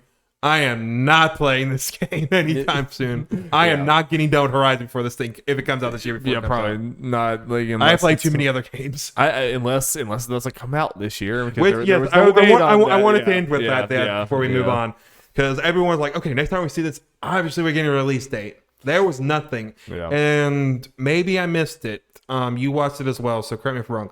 I don't even think they said 2021 no, on they there. didn't say anything. There's nothing. Normally it at least has that because they've already said that. Yeah. But they did say in a separate thing that development in this movie is going smoothly and they're still on schedule. I mean, I think this just leaves it open. It's very non-committal. I would not be the most surprised if this was just like they showed the gameplay and dipped out, and then in a few months we get a random release date on in a tweet, like, or whenever Sony does their showcase. And that, like, I wouldn't be the most surprised if it is still coming out this year. I mean, I think God of War, they randomly announced the release date like 4 months in advance on Twitter. You know, it's like we knew about the game, we didn't know the It was release like date, and it was 3 just months, like 2 months. yeah, something like that. And it was It just was very close. Yeah. it's just there. Yeah. I would not be the most surprised if that happens here, and it still is coming out September, October-ish range or whatever. I would not be the most surprised. But I also now wouldn't be overly surprised if it has been pushed back to 2022. Yeah. I still am going to predict this year, but like this definitely like opens the door some that it's like maybe this is. I like the theories that they're waiting for Breath of the Wild 2. It'd be so funny if it was fucking happening again. They're like, we want to at least be not the same week. Can't like at least like a few weeks at least. It is funny, like the timing of them is kind of based on what we're thinking, kind of coinciding. They both could still like their windows have overlapped again, where it's like it could happen again. Yep. Yeah, it's funny. Well, Darby, time to talk about new News at Large Character Hall of Fame inductee Sonic the Hedgehog. Jeff, can I just say this? We're gonna talk about the Sonic Central, the event thing, whatever showcase that happened. I mean, as far as like selling me a product, they clearly failed because like I have no interest in spending money on anything in here. As far as Darby enjoying his time watching a conference, especially compared to how much time it actually took me to watch it, S plus, dude. S tier, God tier. Like, here we go. One of the best conferences in like years. I mean, it was like S. Did I enjoy the time that I spent watching it? Absolutely. I watched the Easy Allies reaction thing to it, and Jeff, just everything from the beginning when it starts and the guy starts talking, and then it fucking rewinds. I have never seen I've seen a lot of conference fuck ups. I have never seen it goes. He's talking. He's like, yeah, and it like goes back all the way through like the animation, and then goes back to the countdown. And I think like Damiani and Brad thought the same thing. I thought they were announcing some Sonic time travel game. And I thought that this was like how they were gonna announce it. It goes like, and it goes like right into a trailer or something. They're not it's that like, clever. oh my god! But like that was incredible right off the bat. Like it was already off the rails in the first like 10 seconds. It was already fucking up. Fuck it. I'm sorry. I'm getting ready. Go through this. The Tokyo Olympics. 10 out of 10, right? 10 out of fucking 10. It's, oh my god. Darby. Let's not fool ourselves. That sold copies. Oh yes, 100. Not to us, but to other people. I am so excited to watch people stream it though. Yeah, I think it was on Easy Allies or someone they mentioned. Well, group stream. Yep. And I legitimately I would have taken 50 straight minutes of Sonic collaborations and games that he has no business being in. Remember that, the 2-point hospital, and he looks terrible and just out of place and perfect in every single one of them. And I was like, please just keep doing this. He's in fucking Dark Souls. He's in Madden. He's in The Sims. He's in like just keep. I going think they for, teased like, there's 50 more this year for. Please just give me a whole 30th conference, anniversary. Of horrible Sonic collaborations. I will eat that shit up. Oh boy. Okay, sorry, dude. Well, going with the whole cameo thing in the new Judgment game, Sonic the Fighters is going to be in the arcade, Which is really cool. It's really, Yeah. It's really, yeah. it's really Some other stuff. Let's see what we got here. We'll get to the big one at the end, like we do. We got Sonic Origins, a compilation of Sonic the Hedgehogs 1 and 2, Sonic 3 and Knuckles, and Sonic CD announced. That's neat. That's cool. Yeah. And widescreen, I think, support for the first time for Knuckles, I think. Sonic and Knuckles, I think. Is this coming to everything? I can't remember if they said so. But yes, I assume it's coming to everything. I don't see why not. Yeah. Sonic. Probably going to be on your phone. Yeah. Probably already is. Probably, yeah, I think it is. Right now, yeah. Yeah. We got Sonic Colors Ultimate coming September 7th, Darby. Nice little remaster for the 2010 Sonic game on the Wii. So also had a version, I believe, on the 2010 Wii. That was long after the Wii. Anyone played Wii games anymore. So. Yes. And this is widely considered to be one of the better Sonic games. I love like in the Easy Allies podcast where Joe's like, okay, is this actually good though, or like Sonic? He was like, no, it's good. It's good. Wow. Yeah, this is one of the ones I have not played, so I am interested to play this one. I think it's being done by the people who did like the BioShock remasters and Weird. like let me pull it because like when people said with the remasters, it's like oh, okay, and it does look good. Like it is a nice little touch up as well. So I am actually pretty excited. Oh yeah, the people who just did the Mass Effect Legendary Edition. Oh wow. Yeah, so that's pretty cool. And it's coming to PS4, Xbox One, Nintendo Switch, and PC on the Epic Game Store only, which is a choice. Yeah, and it's gonna have a new mode called Rival Rush. And people saw in one of the screenshots, it looks like Tails is going to be playable, which I guess based on people's reactions was not playable in the original one, which is, hey, I'll take more playable characters. Interesting. Yeah. Let's go. And it's gonna be $40. It's not a $60 one. Okay. So I don't know if I'll get this day one, but in general terms, I'm in. Yeah. I'll get it at some point for sure. No. Fun. Apparently good 3D Sonic. I definitely played some 3D Sonic games. Can't vouch if they're good or not. I was too young to judge them. It's been quite a while. It might be since Colors we got a good one.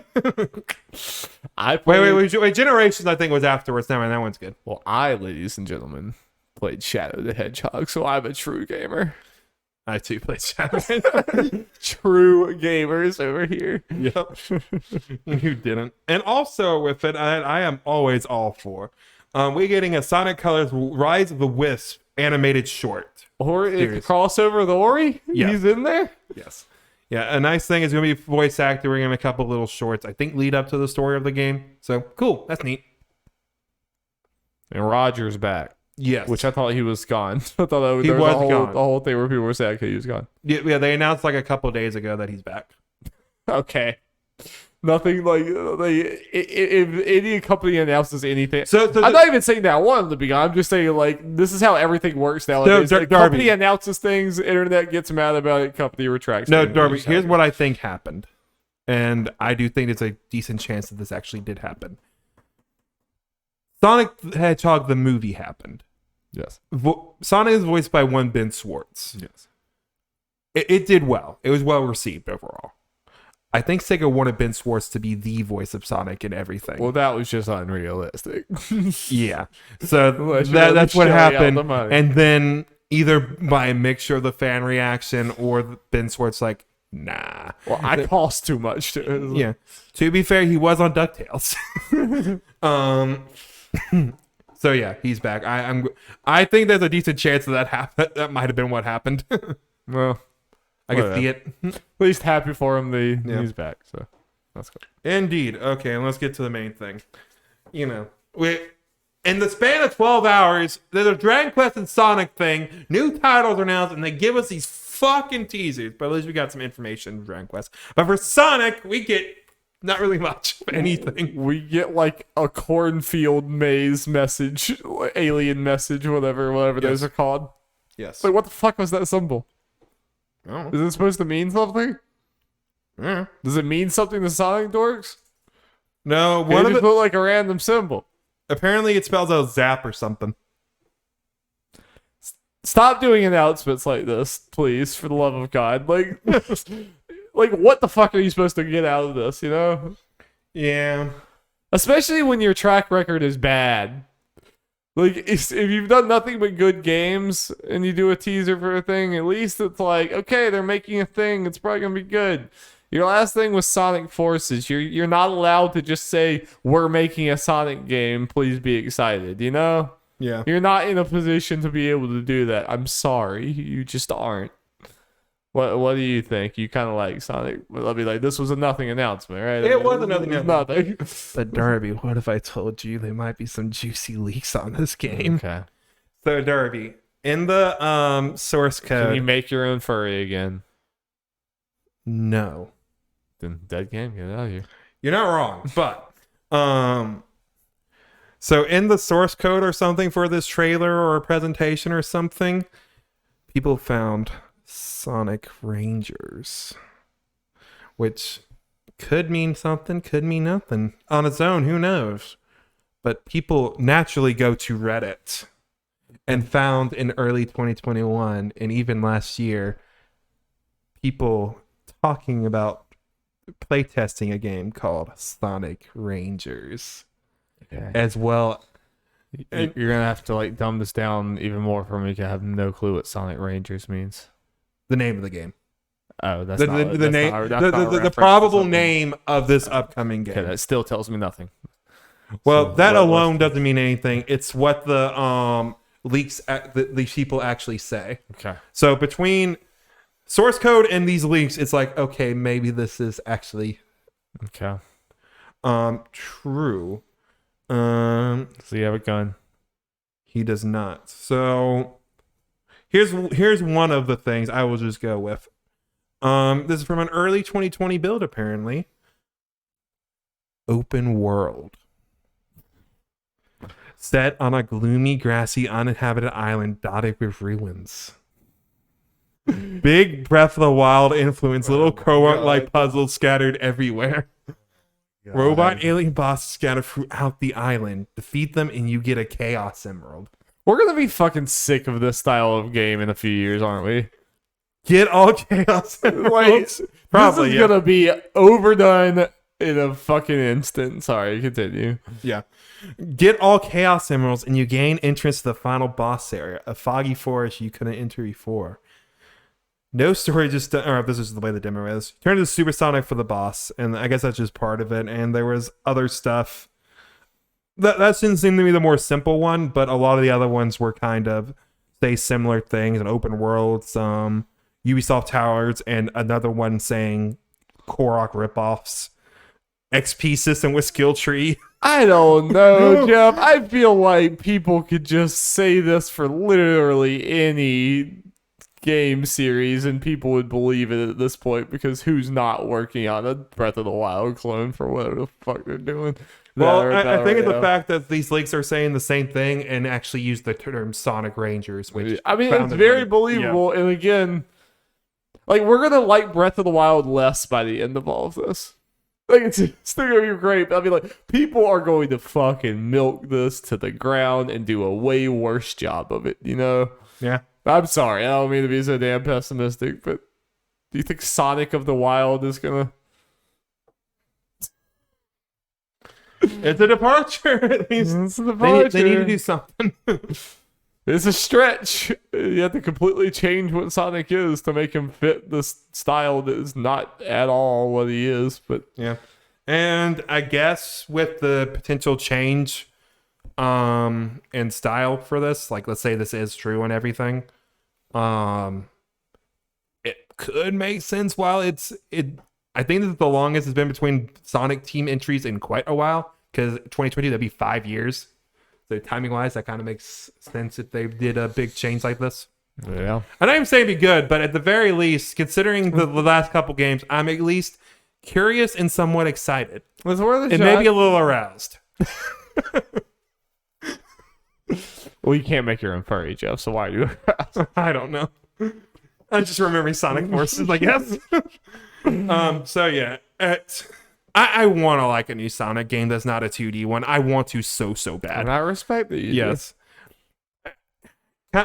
I don't know if this is the answer, but it at least got me intrigued. It intrigues me. Yeah. Yeah. There is, and I will also just say this to end it off before we move on.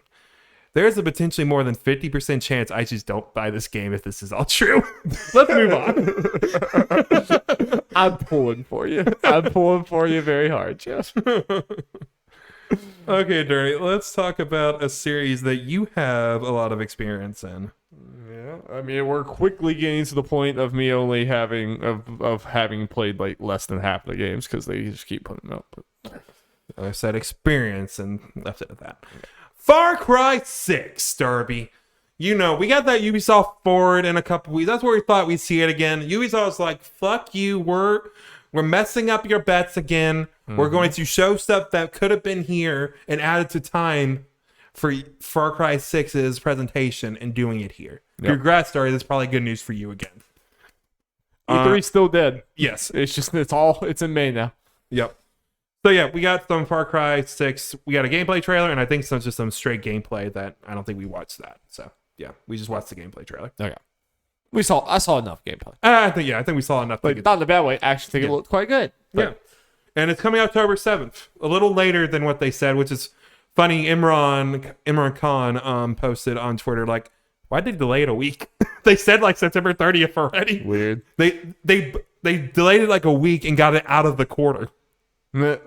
Like, and they just mentioned it being in like September 30th at the absolute latest, like 2 weeks ago.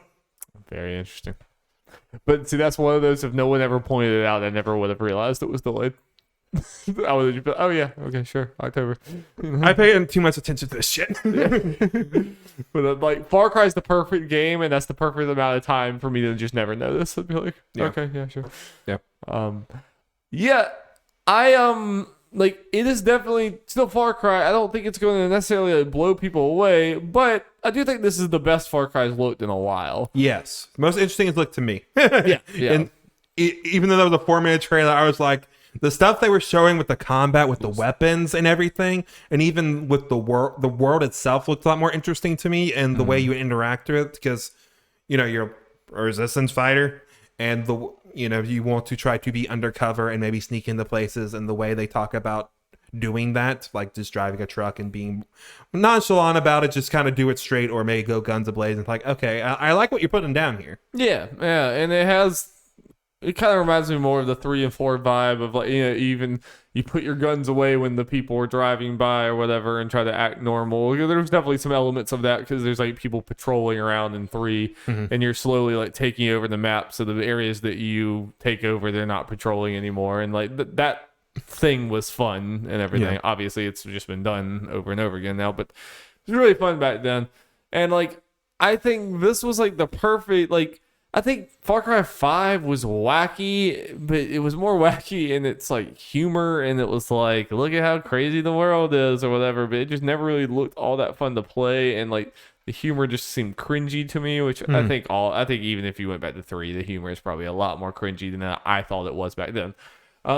But like, this seems like it still has like kind of that energy, but it seems like they've put more of that vibe into the actual game, because like this was a lot more focused on, look at all these wild weapons and stuff. And that's something that you said during the trailer. It's like, did Far Cry have all these crazy different like guns and abilities and stuff? And I was like, no, not really. I mean, like, kind of like more so than like maybe some other shooters, but definitely it wasn't like a Borderlands, like you have wacky weapons all over the place. I don't think it was really that shooting CDs. I think they had a backpack that shoot rockets off the top of it. I'm like, yeah, that's crazy shit. Let's go. I'm like, yeah, get crazy wacky with this, because like Far Cry is not like, Far Cry has gotten to a weird point where it's not serious, but it's also not fun enough. It was like somewhere in between, and this seems like it's more like, okay, we know where our niche should be more. Like, this should just be something that it's like, people are gonna probably kind of forget the story when they're done with it, but they'll always remember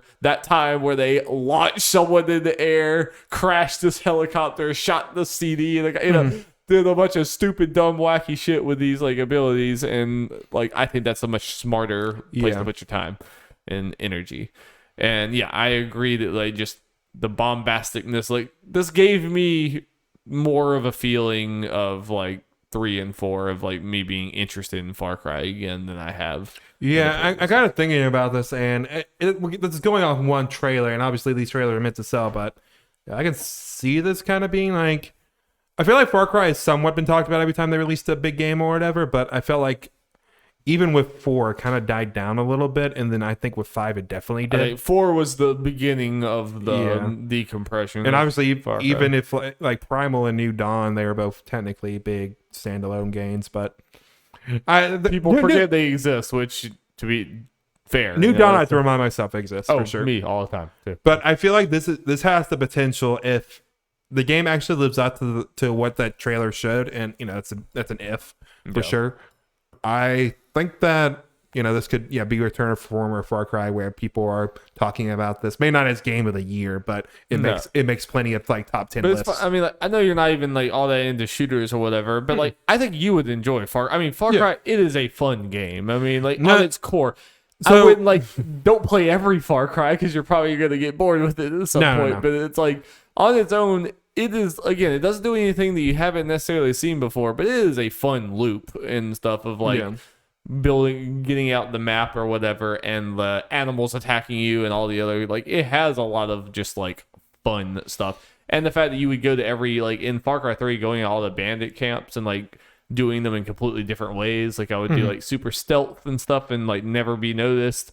Or sometimes I would go in there and just like, I would sneak around and I would let out an animal and the animal would like kill everyone. And then sometimes I'd just like crash the truck into the building, rocket launcher. It's like, the game, these games always like let you like use it as a playground.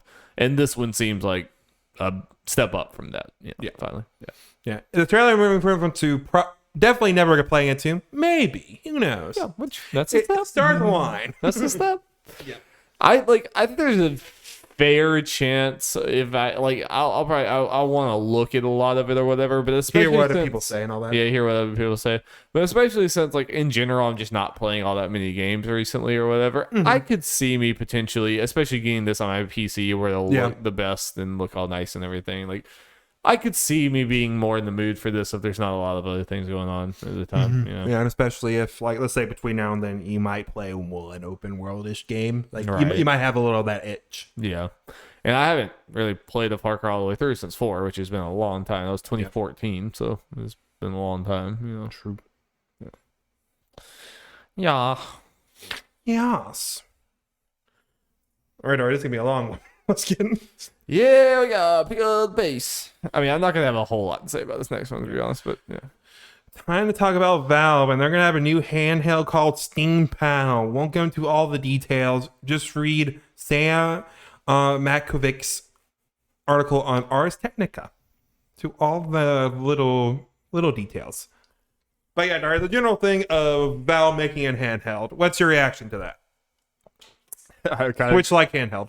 Again, I kind of agree with Kyle a few years ago. This would be like crazy news, but now and no one's talking about that. It's wild. 2021, it's like, well, people are freaking out the next story, which in some ways is not as crazy. Yeah, but yeah, I think it just shows how hard it is to break into a very established thing, like market. And I think that Nintendo just kind of has a stranglehold on this like handheld stuff, and we've just seen too many of these kind of like come and go and die and whatever. And it's like, because I think like I have no confidence that Valve is really like, we are full bore in on this. Like we are going to like push this financially, marketing and everything because it means something to us or whatever. Like I think if this thing comes out here, my expectation is this will come out, be kind of cool, but very few people will buy it. Most people will not know it exists, and then it just fades away into obscurity. The new Vita, and then we never talk about it again. That is how I think this will go, and that's how most of these new hardware goes. Because I think part of the difference is, if the Switch fucking failed, Nintendo was fucking doomed. So Nintendo was pushing that thing like their fucking lives depended on it. Doom would no longer just be a meme. Yeah, like they were pushing it like their life depended on it. Valve, this is like a one tiny little it's experiment. It's the Google Amazon argument where with their game stuff, like if it fails, they're like, oh, what's this? This isn't making us money. Boop. Right. Yeah. No, I agree with you. Yeah, I think it's the same thing. I think this has the potential to be kind of cool. I think it could be somewhat of the answer of the Switch is super not powerful enough. It's like this is probably going to be a lot more powerful as a handheld, but it won't have Mario on it, so who gives a shit? It's true. It's true. But Dar, you know what will have Mario on it? The Switch Pro. Nope, no more Mario. Oh shit. This comes from Takashi Mochizuki and Debbie Wu from Bloomberg. Nintendo plans to begin assembly of its new Switch as soon as July and release the upgrade replacement for its 4-year-old game console in September or October, people familiar with the matter said. The new console, likely priced higher than the $299 original may be announced ahead of the E3 conference starting June 12th to allow publishers to showcase their full range of Switch games at the global event. People said, asking not to be named because the plans are not yet public. It will be sold alongside the $199 Switch Lite, with the standard Switch phased out over time. Okay, so the whole Switch Pro happening, that's not necessarily the new bit here, obviously. Me and you have been kind of wishy-washy on this thing, so I think we kind of said that, okay, there's enough smoke here now than just fans wanting it, willing it through existence. But the interesting part of this is, well, starting with going to production as soon as July, coming out in September and October. Right. Makes sense, especially if Breath of the Wild and Pokemon Arceus comes out. Within the several months couple months after that. Yeah. So that makes sense and goes along with if it came out, whatever. That's not too surprising. Yeah. The thing that's kind of surprising to me, and I mean, maybe correct me if I'm just wrong about this, but like, this seems a little different than other hardware revisions, because like usually when the PlayStation Pro or the Xbox Series X or whatever comes out, like it comes out and it's priced higher because it's more powerful, but like it stands alongside the original that is cheaper or whatever, and you can buy both and go or whatever. This seems weird to me that it's like they're making the new thing and it is replacing the original, but it's priced higher. You know what I mean? Like, yeah. I thought if that was going to be the case, if it was not going to be sold simultaneously, then if it was going to be like just phase out the original Switch, I thought it would just cost the same as the Switch costs right now. And it would be like it would almost like, it wouldn't even have a name. It would just be if you buy a Switch now, you're getting a more powerful one than we did at launch. That happens all the time with like these type of things. So like, that's weird to me. This almost just seems like you're just gonna, it's a way to like price jump the Switch, basically. Like the Switch is gonna stop being, it's gonna be more expensive in general to get no matter what. And that seems like a slightly strange strategy to me. I agree 100%. No, you're not wrong. That is, I don't remember that it's happening. That is a strange thing with these upgrades. Like even with I think like the new 3DSs and stuff, obviously they didn't phase out the regular one. They just had the more powerful one right there and just cut the cost of the other one. So it is weird that, if, assuming this is all true, and Bloomberg's usually good with this stuff, that, they just phase it out and just presumably price it, I assume, by $100. I assume it's going to be $400 if it's more. Yeah. Which is crazy and I feel like a bad move. Yeah, I agree. I mean, because again, I mean, there's so many people, most of the people out there or whatever are going to have, like us, are going to have basic Switches anyway. So whatever you put out is going to need to work on that to some degree anyway. And then regardless of what you're doing in this new one. And a lot of the people buying this in stores aren't going to really care a whole lot. They're not going to really even know what's going on here or whatever. These are the people that are going to buy. Most people that care about the power, this is going to be at least their second Switch. Yeah, exactly. And for those people, I do think, I don't think it's going to like tank everything for them, but I do think the fact that they hear about other people getting Switches for like $300, they go to buy it and it's $400 and be like, wait, what the hell, or whatever. And there's going to be some people that's going to price them out of it. And it kind of just seems like an unforced error to me, Yeah, well, I feel like, a benefit of the Switch was the fact that, it was cheaper than the other things. Now, like, okay, you're putting it now more with these. You're right. It's not cheaper enough to where... there's a PS5 that would be the same cost of this Switch. Right. And that's when you start, you don't want to go down that route, because as soon as you go down that route, you're like, oh, look at how good things look on this PS5. Why would I get the Switch when that looks great? I'm gonna buy Timmy this PS5. You don't want to be close to them. You want to keep that like we're way cheaper thing. I think that is how Nintendo has sold. They will have the Lite, but and the Lite sells well, obviously, but the Switch is still selling significantly more, like the regular one. I guess that's just something that like me and you, I guess, are just different than other people in our mindset, because I do think that is Nintendo's going down the route that it's like, oh, it's okay that we have this this one's going to be more expensive because we have the Switch Lite as the cheaper option or whatever, and like we'll have this dual setup there. Whereas I think me and you immediately go down the mindset that it's like the Switch Lite defeats the whole fucking purpose of the Switch. Price aside, for me, I still don't understand why people buy the Switch Lite. It still kind of blows my mind because the whole thing about the Switch is the portable, dock back and forth thing or whatever. So it's like that's a cheaper product, but I want the Switch. I want the thing. They're letting people that pay $200 just so they don't have to take the Switch out of the dock. Yeah, I really don't understand that. Yeah. But you know what I mean? Like, it's not even, at that point. It's like, well, no, I want the more expensive. I want that one. So it's like, at that point, it's like I'm not gonna buy the Lite. I want to play games with my friends on the couch. It's like there's a lot of reasons why like the Lite as a product baffles me. I mean, it doesn't. It sells, but I just don't know who these people are. It's very weird to me. So like, yeah, that's where it just gets weird. Because like you would say like, oh, we have the more expensive and the cheaper one, but to me, they're not equivalent products. You know, They don't do the same thing. One is basically a 3DS. The other is a home console. It's like they're two different products. It's weird. That's the same thing as the other one, but it will be more powerful. Yeah. So yeah, honestly, it's one of those things that since the article came out and I thought about more, I have no idea why no one's talking about the price for this thing. Like the fact that it's supposed to be phasing out. Like you feel like that would be the big news here. When I first heard it, I heard the phasing out thing, so I just assumed, okay, it's going to be priced the same, and this is just going to basically become the new Switch. Yeah, I feel like no one talking about the price. That's really bizarre to me. Yeah. And I think that's Nintendo putting a little bit too much stock into the need of this product. Yeah. Because I think like we as gamers feel like this is super needed. But you just sold fucking 80 million units of this thing. You know, it's like, I mean, it is needed in the sense that their games their games are struggling to be run right now. But this isn't going to solve that problem because you have 80 million people out there with the current hardware that is struggling to run these things.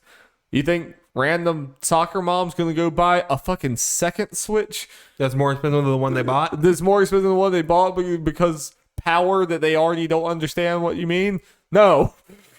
They're gonna gradually probably stop. Their kids are gonna gradually stop playing the Switch because it doesn't run things as well, and they're gonna go get a PS5. It's like I just don't see how this solves your problem, you know? Yeah.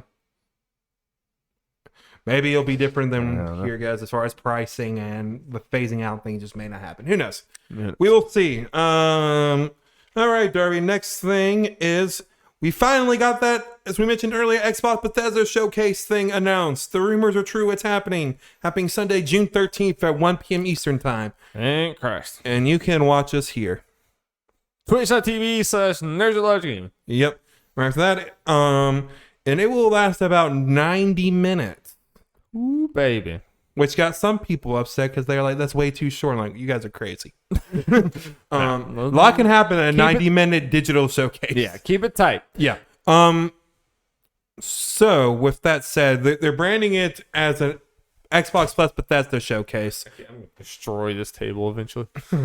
So, we expect a lot of Xbox Game Studio stuff, but I guess with that branding, partly because of the branding, there might be a significant amount of Bethesda stuff there, you think? Besides Starfield? Yeah, definitely they're doing this because Bethesda had their conferences. Yeah. So they want it to still feel like the Bethesda conference is still here. Mm-hmm. Yeah. So, I mean, I do think it'll be a decent amount. And they've, Major Nelson, directly said when he was promoting this, it's like, you'll get to see the fruits of this new partnership, like, in totality or something. It's like, obviously, he's going to do that, but I think we have reason now to expect a fair amount of Bethesda song playing. Yeah. Oh, yeah. And also important to point out, if anyone had any doubt at this point that Starfield is going to be shown, there's a Starfield teaser in that image. Yeah, just the planet thing. I mean, so do you think we're just going to get to and now the Bethesda portion of the conference? Or do you think it'll be more interweaves out like it's a normal Microsoft thing, or do you think they're going to keep the branding more separate? I think they might go back and forth a little bit. Might have a little section where, some Bethesda stuff and whatever.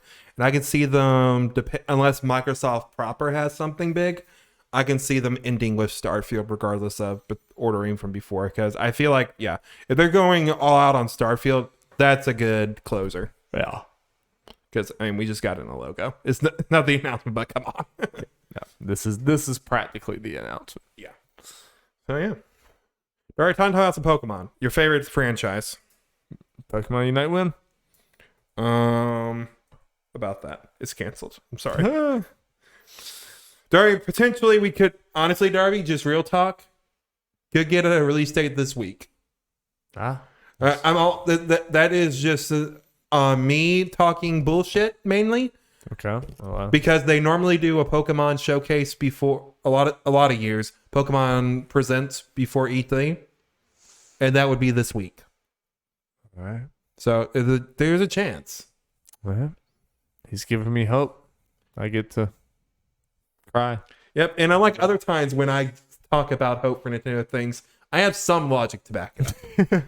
Well, other than some people on the internet mention. I appreciate if you wrote me into this nonsense that you at least give me some logic.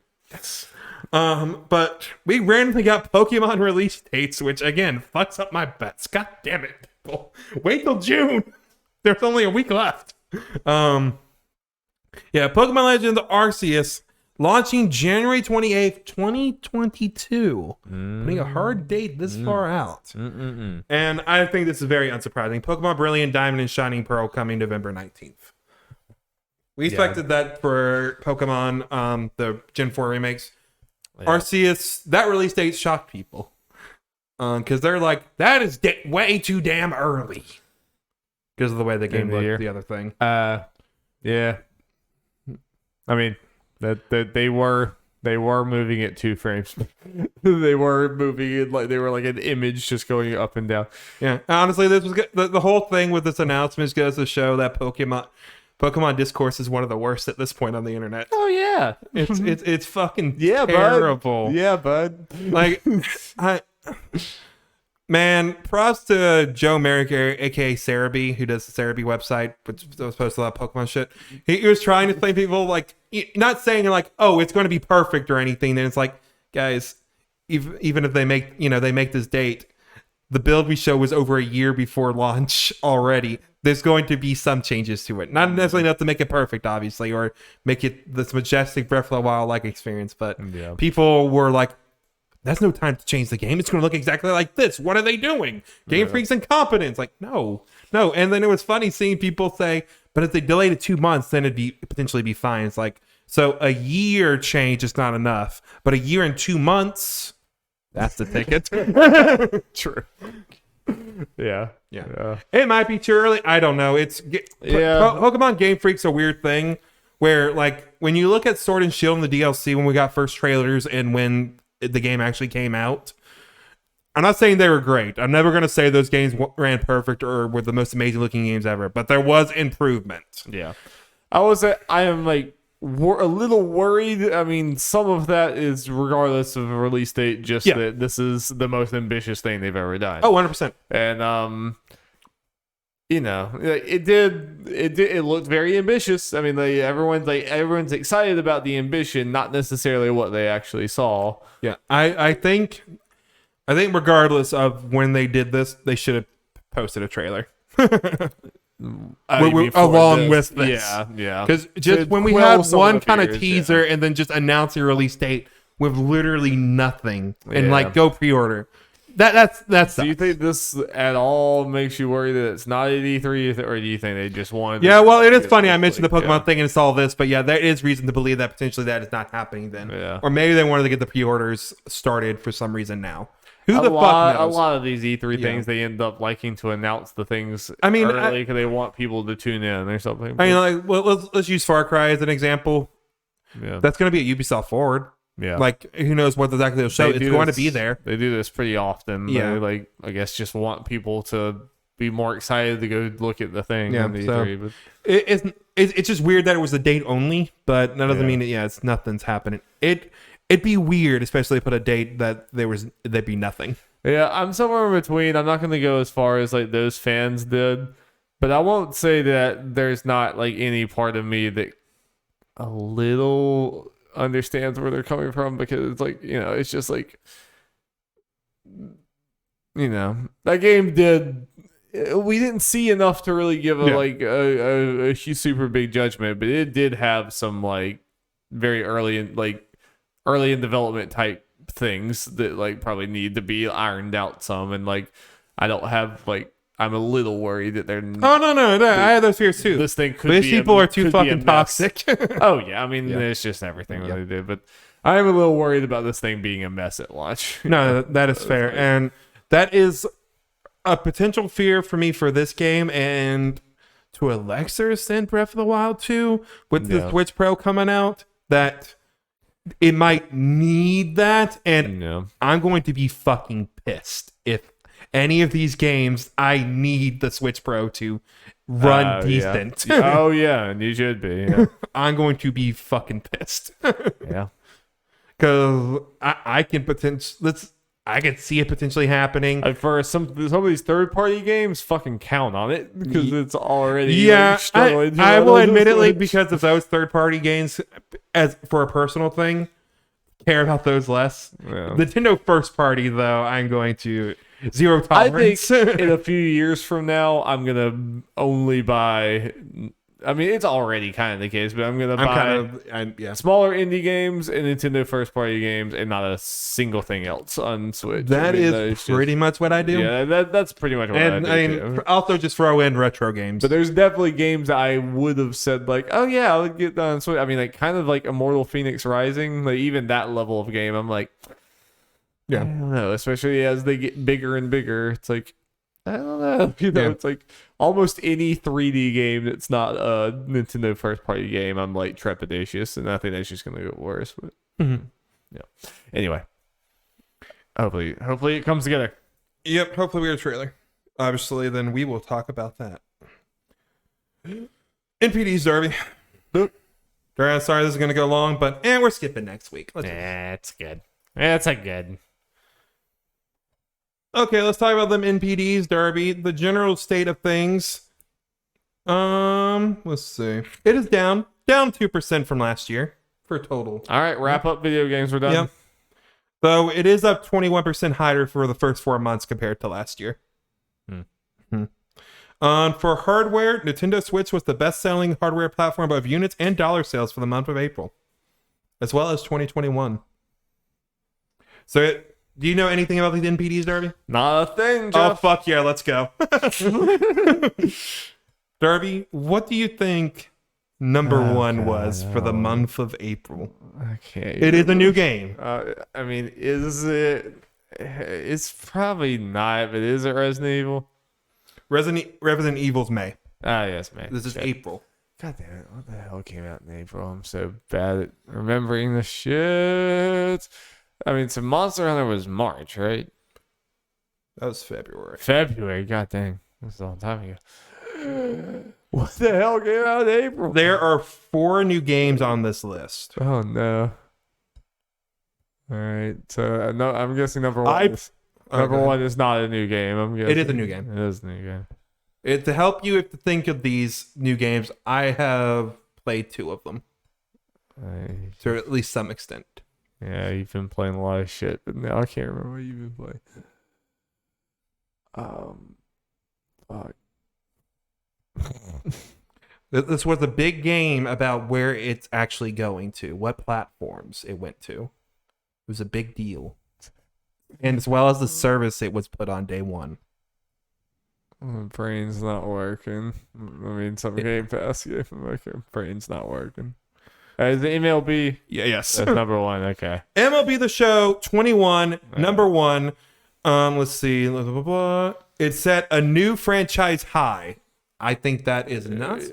Well, yeah. I mean, it should because it's on like 3 more platforms than it normally is. Yes. MLB The Show is the best-selling game of the month on PlayStation platforms. It ranked 2nd on Xbox, and again, it's on Game Pass. Yeah. So, and Matt Pescatella pointed out, like, looking at MLB The Show, and I'll go ahead and say it. Number 4, going down only 1 spot, is Outriders. Wow. So, Game Pass not hurting things, and if anything, potentially helping some of these games. We see that with indie things, but it seems like major AAA stuff might be having the same effect. Wow. So, developers, look at this. And they will. It's going to keep getting bigger. Yep. Number 2, Dari. This is an old game. It's there. It's at the top like almost every month. Is Mario Kart still that high? No. Well, Mario Kart is number 10. Don't worry, Dari. I'm not going to do this for all of them. Okay. I'm just very bad at that. My brain is just blank right now. It's always at the top. Most months, every year. Well, GTA is still not that high. Is it just Call of Duty? Yeah. Okay. I was about to say. Whatever, whatever, the fucking Cold War. Yeah. The freaking name of it. Yeah. Number 3, Dari. Another new game.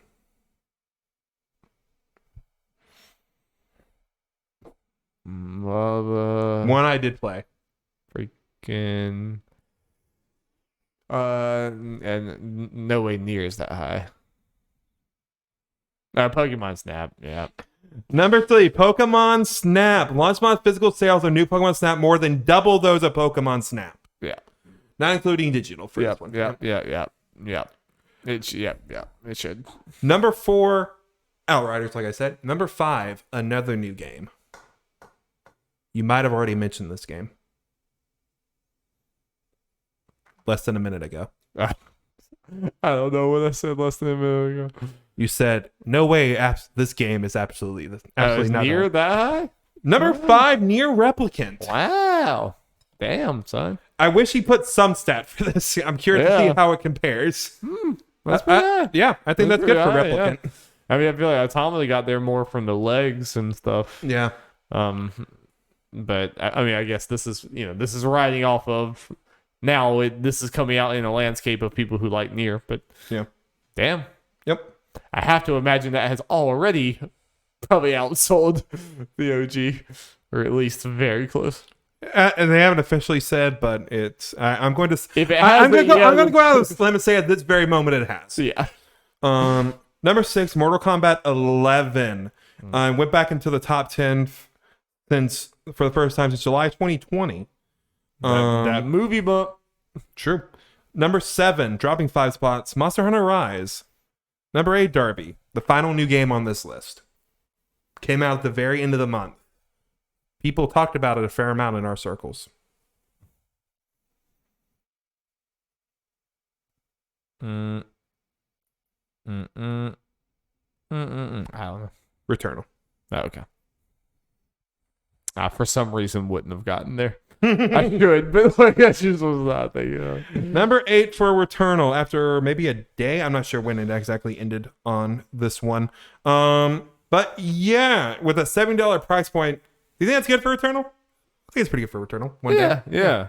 I mean, yeah, top 10 in general. Yeah, I think it's a grueling game. I think it's a more niche thing. You know, like I think it's just gonna be like the least selling of the AAA Sony published games.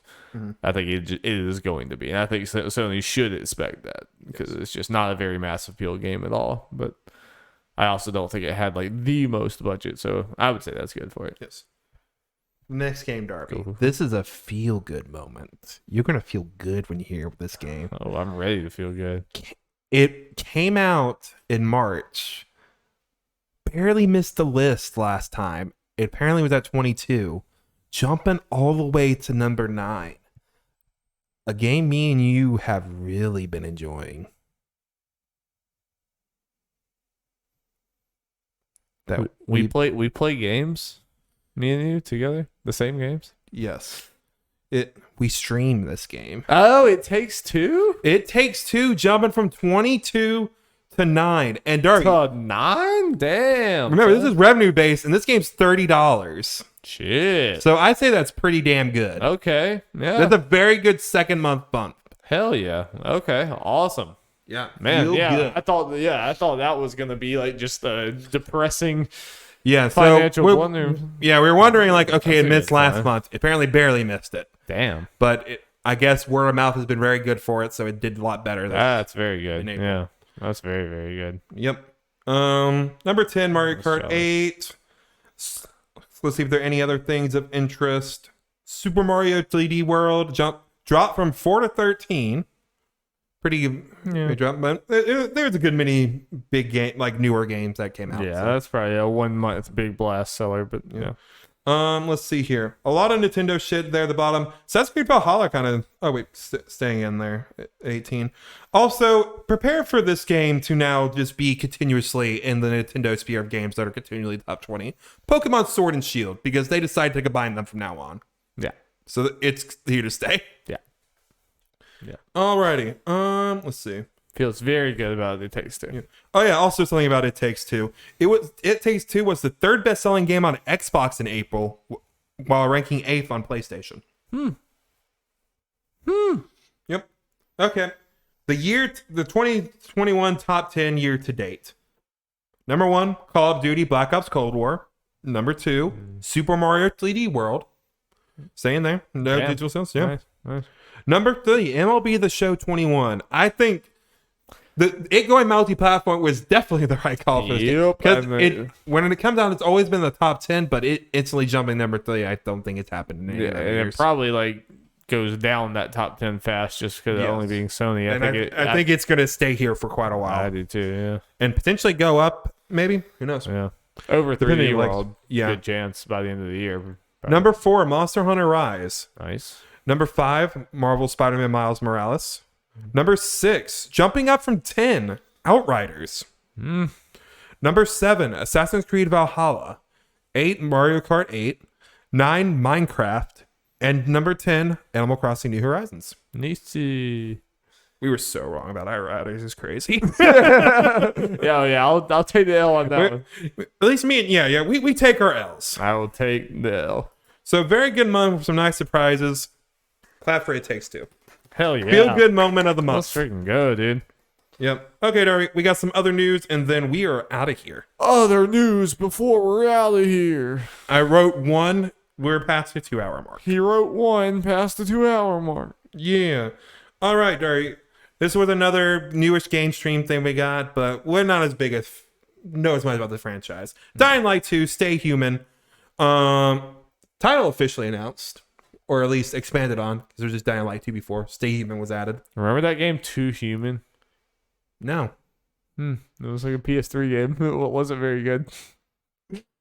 I don't remember this game at all. You know, I'm sure it exists. Like, that's a video game name. Fucking read a book, dude.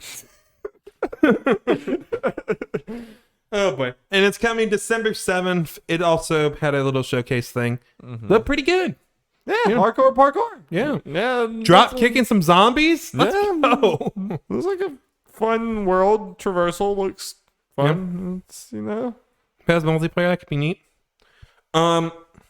Merle Dandridge. Do you know who that is, Darby? Without looking at my thing? Merle Dandridge. Without looking at the dog, do you know who that is? Not a clue. She is the person who played Marlene in The Last of Us. The video game. Yeah. She's also playing her in the HBO show. Okay. That's neat. Live action. Yep. There, so and sometimes with, you know, with some of the stuff when people play video game characters where they don't kind of look at it like it, so it kind of maybe makes sense, maybe besides the difference in kind of acting style, they don't make it. Saw a picture of her for the first time. I was like, yep, this makes sense. She looks like good. Yeah. Yeah. I guess that works out. Well, that's awesome for her. Then. And I think she's on some other HBO shows as well, so she's already part of the HBO family. Like if it makes sense, then do that. You know, you don't want to put someone in who's bad for the role. I saw people also mention it. Bill, potentially. I saw his features like, yeah, he just like Bill, so do it. If they're good actors, they can act the part. Yeah. I am excited to announce that Too Human scored a hot 65 on Metacritic. Nice. That game's from 2008, Darry. That's fucking ancient. I'm an old man, dude. Yeah. I'll be back with another fun fact and a few more news stories. Okay. Game Builder Garage. Darby, you know what this game does not have? Apparently an online mode. I did see that. Well, it doesn't have an online creation browser. So that means like you can't browse. You gotta put in a fucking code, I think. You gotta do something akin to that to actually play other people's levels. Nintendo was doing this to protect the kids. I fucking hate Nintendo sometimes. Like, the fucking worst when it comes. There's so much potential for They this come thing. up with cool online games and ideas and then fucking squander them by making it the least user-friendly or least... Take them out of the kneecaps. Like, there's no reason for this. Fuck protecting the kids. It doesn't do shit. Like, so you can't search it. I mean, in Mario Maker, you can search shit. Yeah, but this one's a little more like... Because you can make your own things. And Yeah, it's a little... You can do more with it. I mean, there's still penises in Mario Maker, so that's not... You just literally, if you are making an online game in Nintendo, you are kneecapped. Like, you are, like... There's a certain level of success that you will not enjoy. Yeah. Stupid. Chris G on August 18th, 2008 said about Too Human, all I can say, this game is crap. They have made some good games for GameCube, but this was just crap. That man at IGN now? Probably. Chris G. Nice. Good for him. Monster Hunter Rise. We talked about during NPDs. We have some sales numbers, Darby, straight from Capcom. It has shipped over 7 million copies in just a little over a month, I guess. Slightly behind the pace of World. Damn. So yeah, and I think they also Capcom also said like 6 million. I think that was the number that was their expectation for the first year. And just one platform. Yes. So yeah, World was their best-selling game. I think it's fair to say Rise could end up being their second one for sure. Second best-selling game of all time. It's just not where I thought we would be in Monster Hunter at all. I like this timeline, at least that part of it. And finally, Darby, according to a Sony PowerPoint presentation at something or another, I forgot what it was, Uncharted 4 is coming to PC. It makes ending on a cliffhanger, simple and monotonous combat, and enough cyber babble and testosterone to cause a headache. Too Human, ladies and gentlemen. What the hell did you say? According to a Sony PowerPoint presentation or something another, Uncharted 4 is coming to PC. Yeah, so we're doing it. We're doing the whole Sony games coming to PC. Where's this train in? Very fucking late. Like, very late. Pick up the pace. But I think we had a conversation a long time ago that I was saying, like, this was not just going to be Horizon and Days Gone and I think you and Jacob were both, like, fighting me on that. I think it's happening. It's not going to be day and date, which I wasn't saying it was going to be. No. Definitely, but like I was like, there's not just gonna be those two games. I think that would make no fucking sense. Well, I think at the time we were talking about it. I mean, and I'm not saying we were wrong. I mean, we were right. Sorry, like we were wrong. But right. I think it was not Days Gone. It was Death Stranding, and we were talking because of the engine. That's why we thought, okay, the extension of that Death Stranding was going. That's different than Horizon because same engine and stuff. Obviously still wrong, but I just wanted to make it correct at that point to make it sound less like idiots. No, y'all. I'm not even saying y'all are idiots. Yeah, I'm just saying. That's my word. I'm just saying I'm a fucking genius, dude. I mean, like, that's implied. You shouldn't feel bad. I mean, you can't touch me. You know, it's like don't feel bad about it. No one can. Feel bad every day. Oh boy. Yeah. So I mean, I think that is a sign that, like, yeah, this is definitely the direction they're going. I think but they're going to intentionally make you feel that, like, it's going to be years after every time or whatever, because they still really don't. They want you to buy a PS5. Yeah. They want to put it on PC after they've squeezed all the console juice out of it and, like, no one's buying it anymore, and then they'll put it on the thing.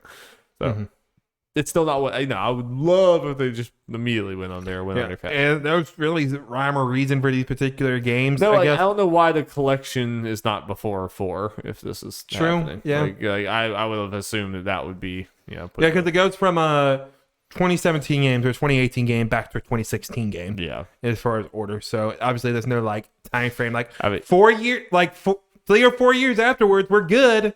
Just now whatever the fuck we feel it probably like. Was like, Horizon was one of the easier ones to do, so it was probably and from like we mentioned at the time, fast. marketing thing for Horizon 2 might get some people to buy some PS5s. That too. Yeah, I think in general, just at least for right now, there's not really a rhyme or reason that you can use to tell that. But I think that is where we're heading. I think the Uncharted collection will be on there eventually. I think the Last of Us games will be on there. I think God of War will be on there. It's going to take different amounts of times for all these that we're not going to be able to predict, and I think that's partially intentionally. I think they don't want us to be know exactly when it's going to happen, so it's like, well, I'm just going to wait for the PC. Yeah, let's say they kind of were on a pattern for like a year after release. I know this is way different, but let's say hypothetically, then yeah, there might be a bunch of people like, I'll just wait a year. I could potentially do that. I mean, if it wasn't for like, well, I mean, I'd probably maybe still get a PS5, but then let's say that did happen. You could just either wait or play on mine. Right. There's a very decent chance to save money. I might maybe just like play all those games a year later. Except for 7 Remake, which I would play immediately. Then I move across the country, and you're like, yo, Jeff, you want to come visit for a week? And then I take out Jeff's kneecap so he can't move. Thank you guys so much for listening to the Nerds at Large Gaming Podcast. It was a doozy this week, but it was a good one. Probably will be off next week, but then after that, E3 time. Twitch.tv/Nerds at Large Gaming is where you can find all those live reactions. And then most likely this podcast feed is where you can get just the post reaction recaps with our amazing friends. Maybe Jacob and Will. And maybe who are not our amazing friends. No, our amazing friends and Jacob and Will. Yeah. And Chad and Holden from Respawn Empire will be on some of this too. So look forward to it. E3 is upon us. Let the gamer energy take hold of your body and just see what happens. 3 liters of Mountain Dew. 3 liters of Mountain Dew. Amen. Yep. Bye. Bye.